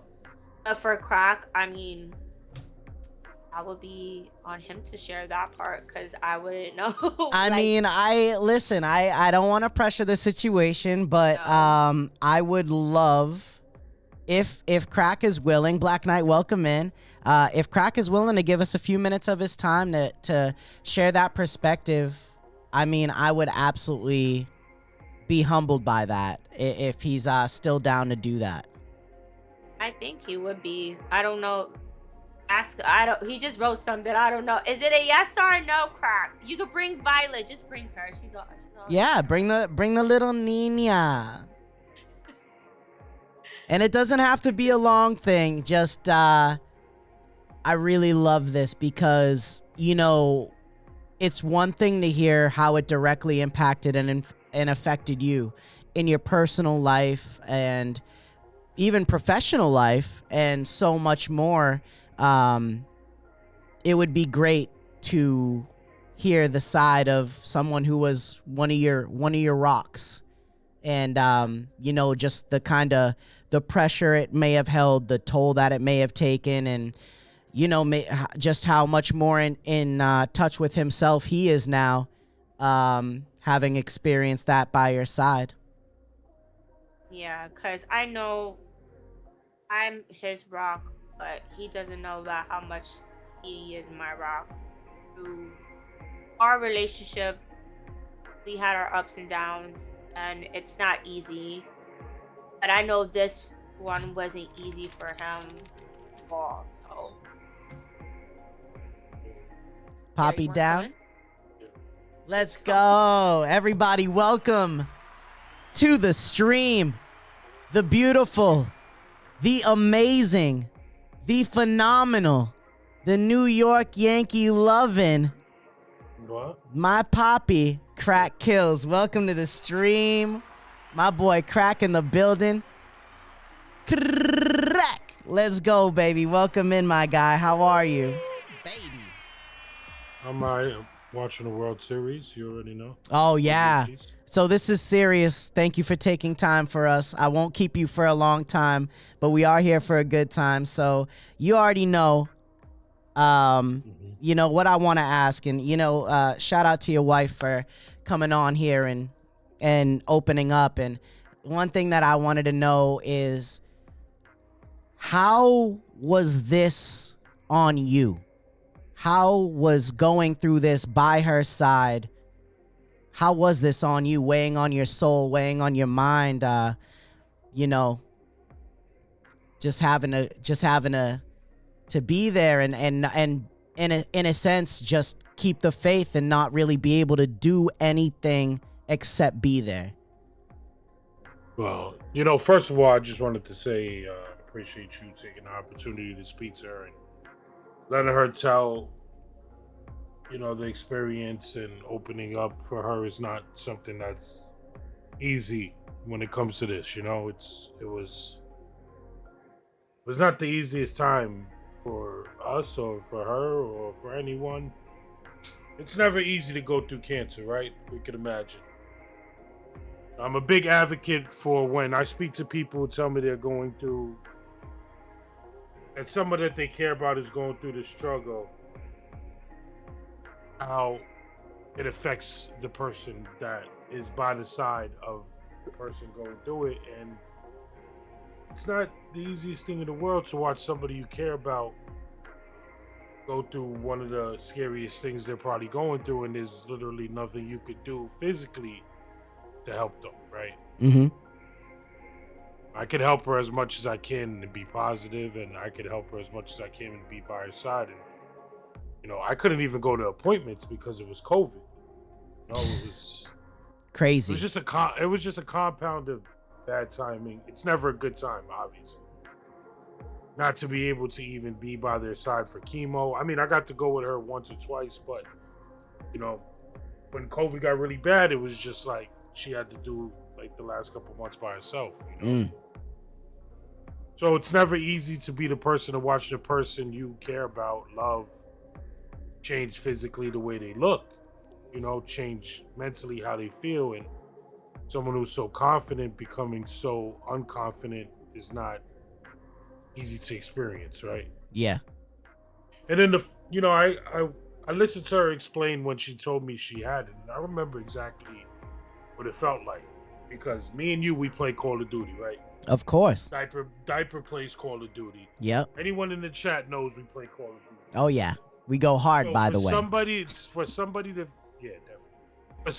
tell you when your wife comes and tells you I have cancer, it felt like the closest thing I can ever imagine, besides the fact that I've never been in war, to get hit by a flash grenade.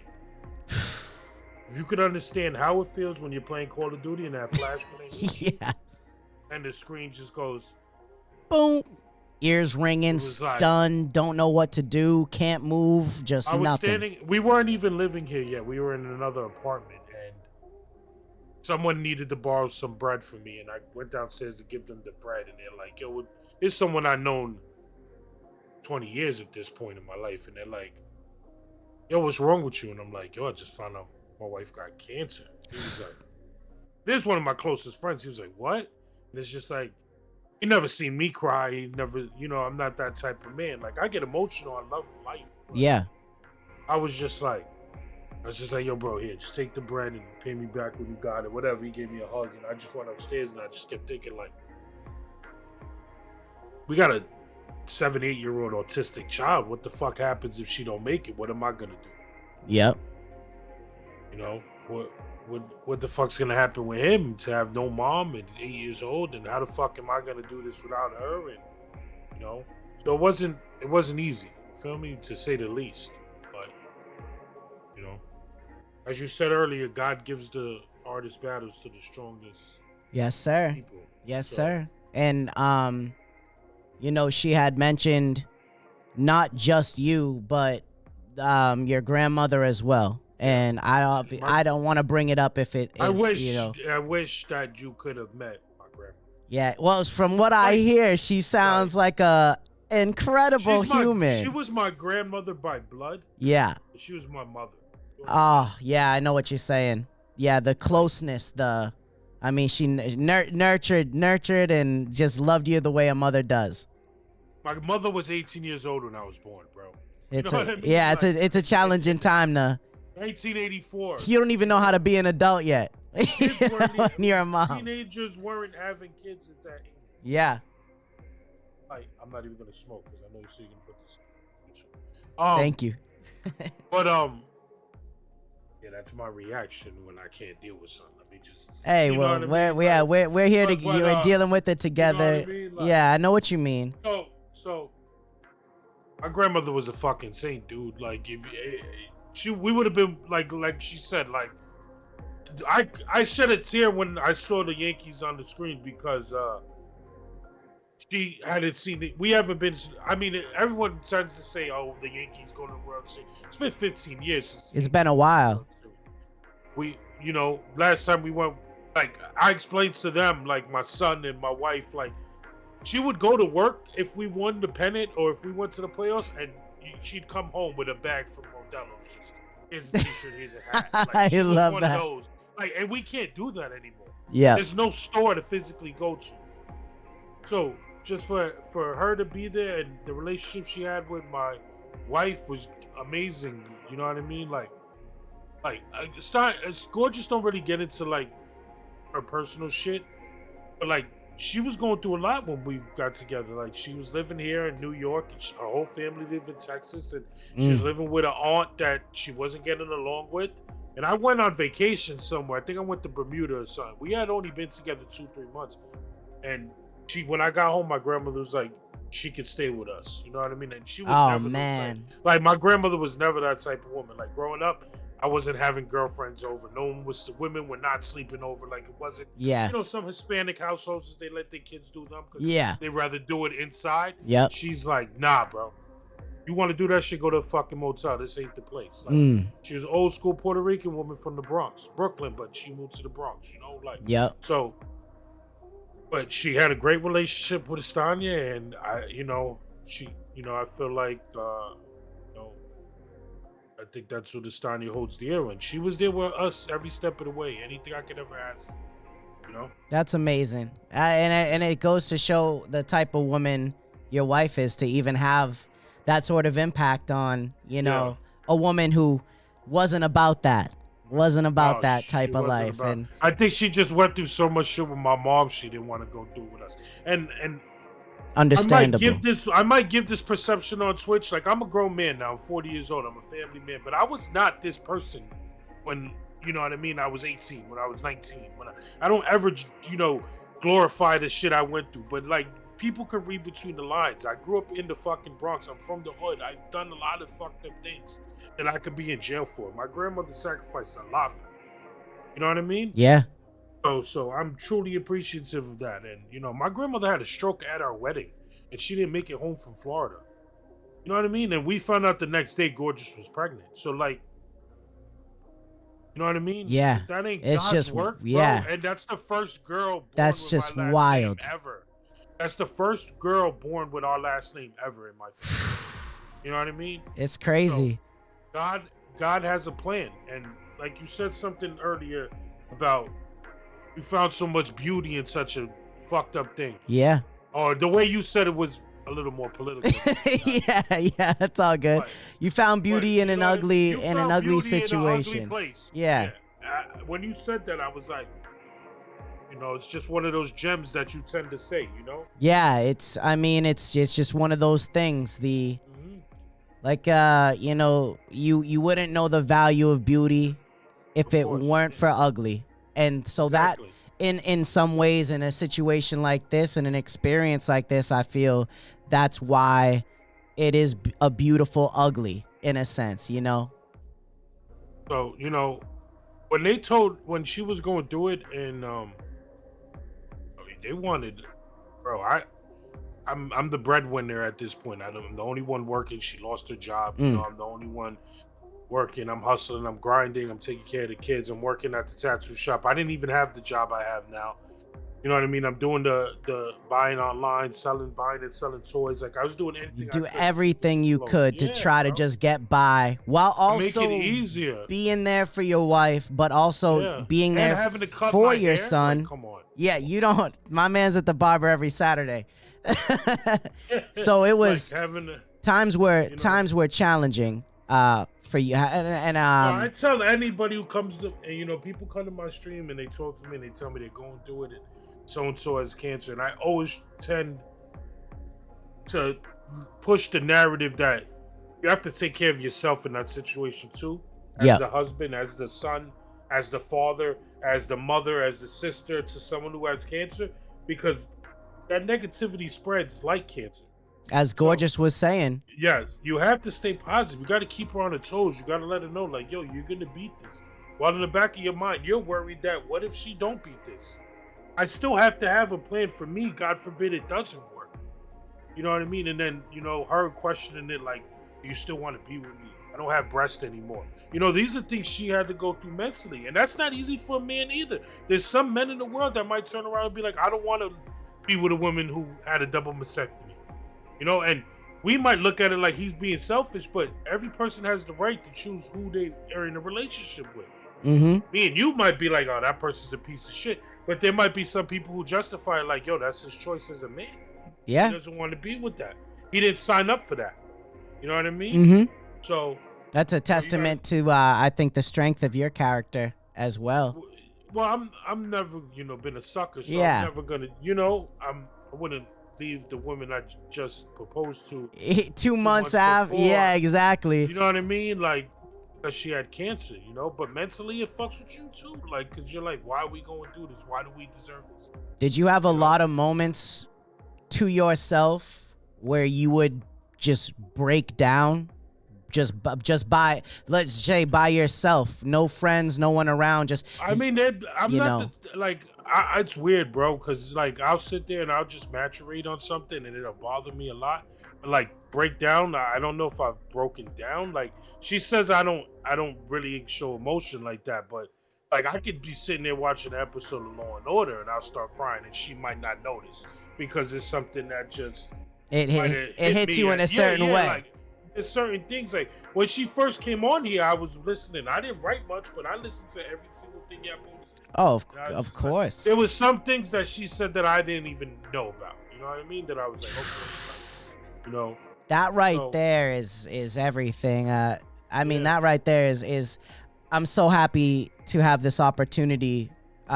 Incredibly grateful to have you both here, and I know it's not easy to speak on. We're truly appreciative of, like, we in this household, we consider you a friend. We might not ever have met you physically, but I talk to you fucking 3-4 times a week. I FaceTime you every fucking week. We do. We keep in touch a lot. I think you're a really good person, and there's people like, if it wasn't for her, we wouldn't have this relationship. Like, we wouldn't have. Yeah, I'm not far from the fact that when I first seen your content, I was like, this dude ain't for me. No disrespect. You're not the only one. You're not the only one. This dude's not for me. He's grinding his curtains. I know who you were a friend of a friend, and I was just like, he's just not for me. Seems like a nice guy. But as I got to learn and we got to know each other better, I was like, he's just like me. So maybe I need to open up my spectrum more. Same thing with Slizzer. I didn't say I didn't like Slizzer, but I didn't know any of you guys. Yeah. Brought me into y'all circle. She's brought what sounds like a lot of beauty into your life. In more ways than one. Me especially. But it's just it's an incredible experience. And I asked her this question, and I want to ask you this question. Mm-hmm. What is the most powerful piece of advice that you could give a supporter? Whether it be a male, female, whatever, whoever it is, what would be your most impactful piece of advice to help them out with kind of how to handle the situation? If they're feeling lost, they're feeling alone, they're feeling my world's falling on around me, I don't know what to do, my significant other might not be here, we got a kid, I don't know what I'm doing. What would that piece of advice be?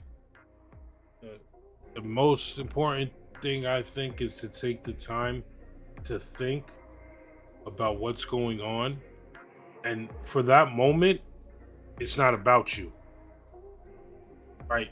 You have to be strong for the other person, because once you start thinking negative, they're gonna start thinking negative.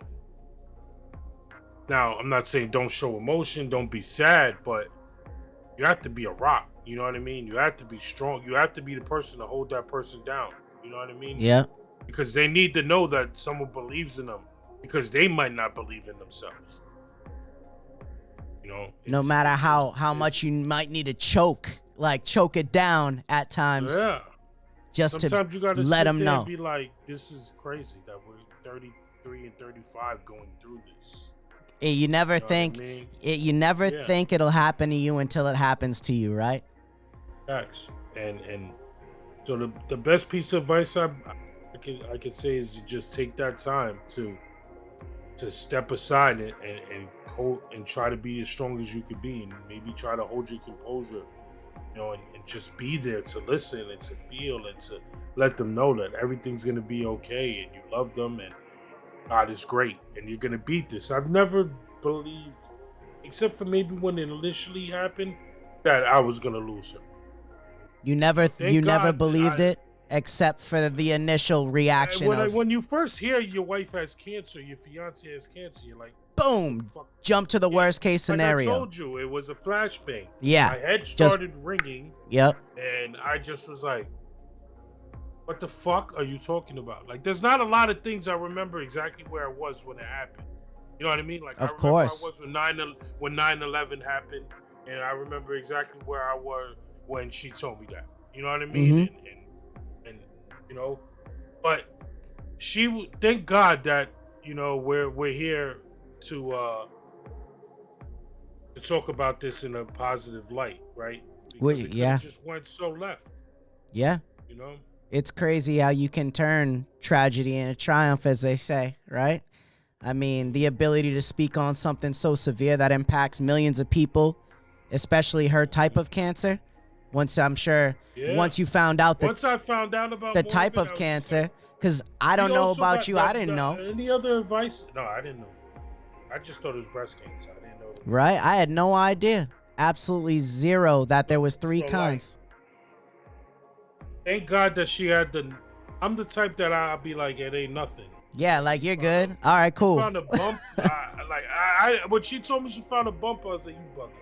Yep. But thank God she took the time to get herself checked, because what if it would have been 3 months later and she didn't check? And instead of stage 0 or stage 1, it would have been stage 4 or stage 5. You know? Divine timing. You know, we're here to raise awareness. Yep. So if we're going to raise awareness, we need to let people know that go get yourself checked. Yeah, ladies, that goes for gentlemen. Males too. Yeah. We had someone come into the chat very early on in what we were doing and said that they lost their uncle, and that's just not an easy thing for anybody. So males. Well, she's females. my wife now, April, and thank God. Yeah, April Lynn, that is his full-blown wifey. She is a cancer survivor. She's overcome it. She will be very soon 5 years in remission, cancer-free. There she is. But thank you so much for stay strong. Yeah. Stay by the person's side. Let them know you love them. Push the positivity. Don't push the negativity. Don't let anyone bring their spirits down. And just try to be that rock you could be. You know, and you know, I hope nobody goes through this. You know, but it's just cancer's something that we can't do anything about, and it's just here, and it's gonna be here until they find a cure. God, you know, hoping one day we say that they found a way to the. You know, because chemotherapy is, like you said, you're putting more harmful things into your body to fight something more harmful. Yeah, it's wild. You know, she would come. If you look at the videos and the pictures, she looked like a different person. You know what I mean? And it's sad to see the person you love become, you know, a shell of what they were physically. You know what I mean? Yeah, and then deep down they're questioning, well, does they still love me? Does he still love me because now I don't look like I did? She would ask me that all the time. Like, yeah. Are you sure? You know, it's okay if you still don't want to get married. You know I look different. I know, you know, I'm not fit. And I'm like just looking at her like, bro, that shit don't matter, bro. Like, I'm not gonna let that get to me. Like, you know, I love you for who you are. Like, love her whole soul. Yeah, bro. She makes me laugh. She's corny. You know what I mean? Like, yeah.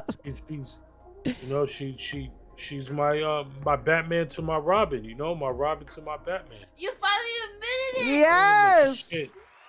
But and then like I said, we got a beautiful daughter, 2 years old, and you know what? That's just a blessing from God. Little miracle for going through all that tragedy, all that ugliness, all that hardship, just to come out on the other side with a couple of really beautiful things. But like I said, before I get out of here, Yeah. I just want to say thank you, and I appreciate you. I know she'll probably come back on there and reiterate, she's appreciative. But Matty hit me up and was like, "Yo," and then I was like, "Bro,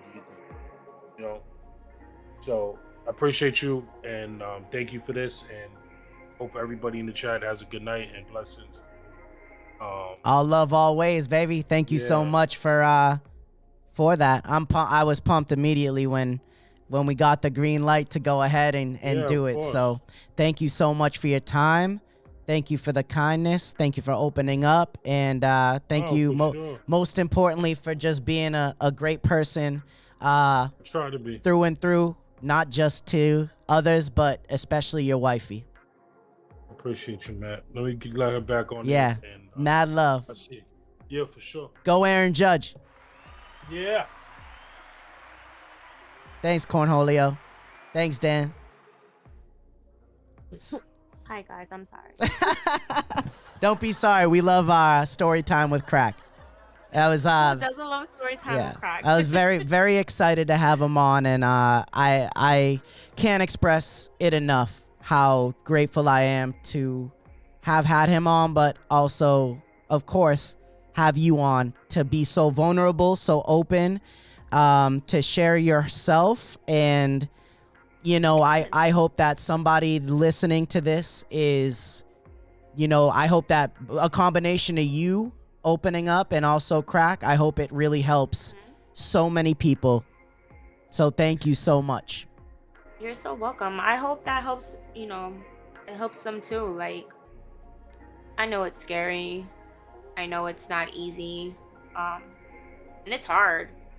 It's a hard shit to deal with, but if you have faith in yourself with the Lord above, and then also you have faith in you that you're going to beat it, and you're very positive, you're definitely gonna win.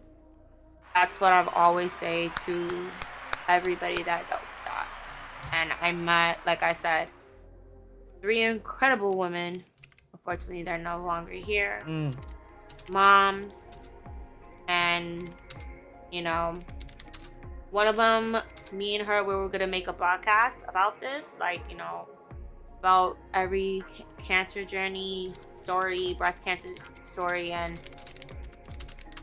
she ended up passing away. So I never went through it with it, because I was my road dog. Like, that was somebody I met, and we went through the same experience thing, but unfortunately that didn't happen. And I'm grateful I got to be your road dog tonight. Yes, because you are my road dog. I am. And I'm happy to share a story, my story. So anybody that's out there battling, or anybody that a parent, a friend, just be there for them. If they want to cry, you let them fucking cry. Let them cry. Let them bawl. If you want to be there with them through their emo journey, one advice I'll tell you: don't ever say to them, "I know exactly how you feel," because you don't know exactly how they feel. Yeah. You just sit there. And you just ask them, do you want anything? Do you want some water? Do you want me to listen to some songs? Do you want to watch a movie? It's like Crack said, it's not about you. No. And that's one of the hardest things to do as a person, right? Yeah, very hard. And I can say, like I said, Crack has been my rock through thin and thin. And we've been there for each other. Since I knew this man since I moved to New York. right? I was dating somebody, and I knew him when he just came out of high school, and we were going to the same college, and then I was in a relationship with somebody, and then from there I broke up with that person, but me and him became very great friends. I was first his friend before I was his wife, and that's something that I never thought our relationship would ever be. Because to be honest, I would never thought this in a million years. But he is such a, like I said, such a wonderful person inside and out. He's very, very kind. Like he said, you're the Loving. Batman to his Robin and I vice am his, versa. yes. And I'm like sure I you said, give him I didn't ask him this, but I'm sure that you gave him an almost like a different perspective on strength. yeah. Especially when it comes down to just the next time maybe he's struggling internally, he's like, you know what? My wife got through something way worse than me. Let me have my moment. I'm good. We good. And Yes. I love that. You know? He's that's Bruh. for sure, for sure. He's the hi Chiefs. Welcome in, Chiefs. The little Say hi to everybody, mama. Kiki. She's ready for battle. So this is little mini crack. This is say hi, Chief. Hey, little lady love. Little chicken nugget. She's into her little Elmo. She wants a little Elmo.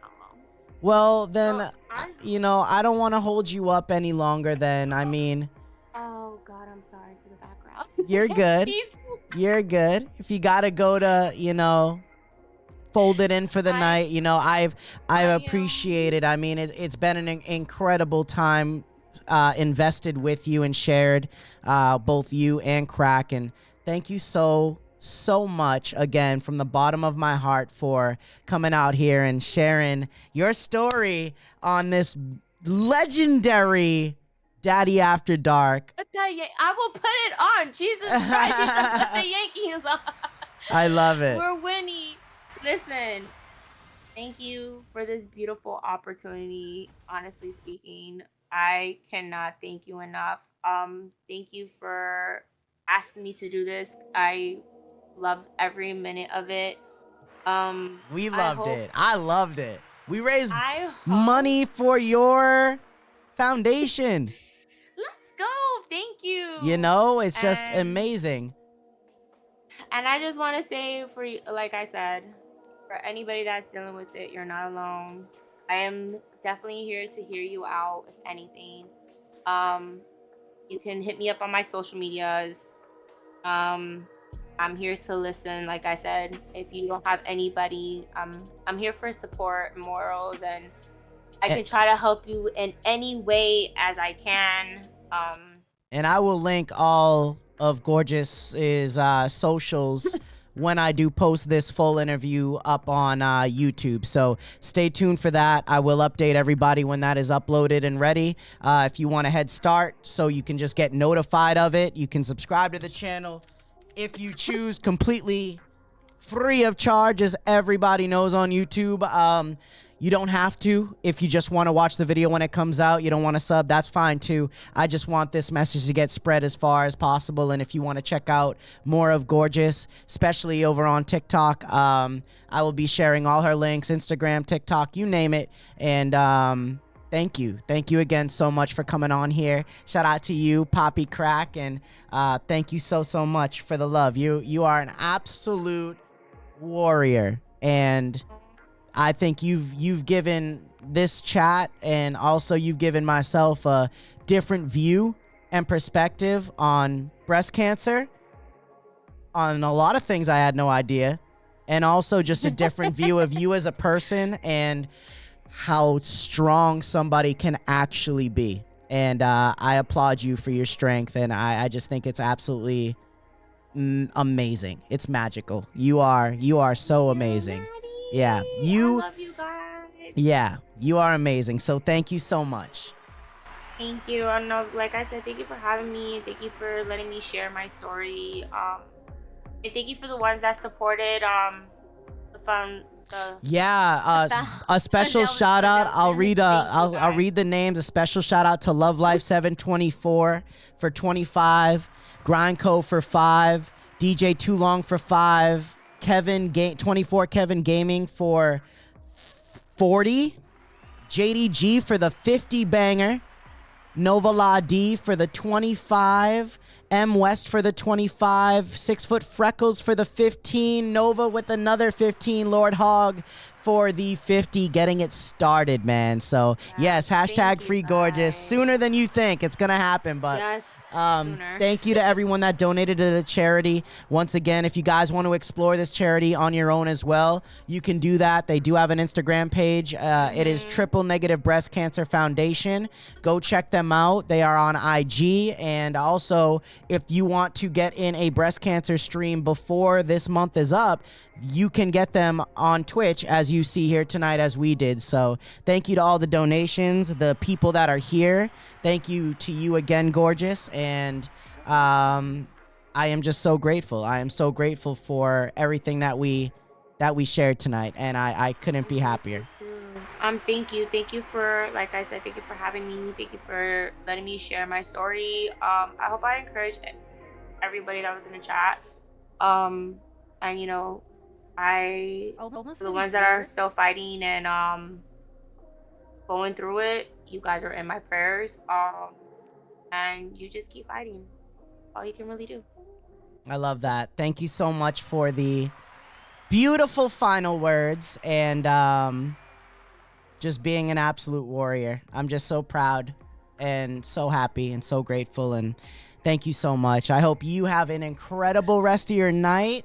I hope you have the best weekend ever, and I'll try. just know that you have 110%, 1,000 million % helped somebody here tonight, and just by opening up. So thank you so much. You're so welcome. I love you guys. Bye. We love you. We'll see you. I'll talk to you later. Talk to you later. Bye. Bye. Let's go, baby. What an event. What a time. Absolutely incredible, man. Wow. That's all I can say. Shout out to everybody in the building, man. Thank you so much. Big pacemakers in the building. Crack, thank you. Dan Cruz, thank you for being here, man. Money, I'll give it to you. Money, Nova, thank you for the big love. Thank you for your donations as well. Cornholio, mad love, man. Each and every one of you out there, listen, you're not alone. And you can overcome anything you put your mind to if you are just willing to believe in the strength of yourself, as we heard here tonight, man. Thank you again to everybody for being a part of this magical, amazing moment. Since we are in a very charitable place, there is somebody that I want to take this community to that is raising awareness for Mighty Wash Emergency Fund for KCHS, the Kershaw County Humane Society. It is for pets, veterinary medical services for animals in need of urgent or emergency vet things, procedures. So thank you so much. I will put the proper commands in the chat, and I hope to see you over there for a little bit.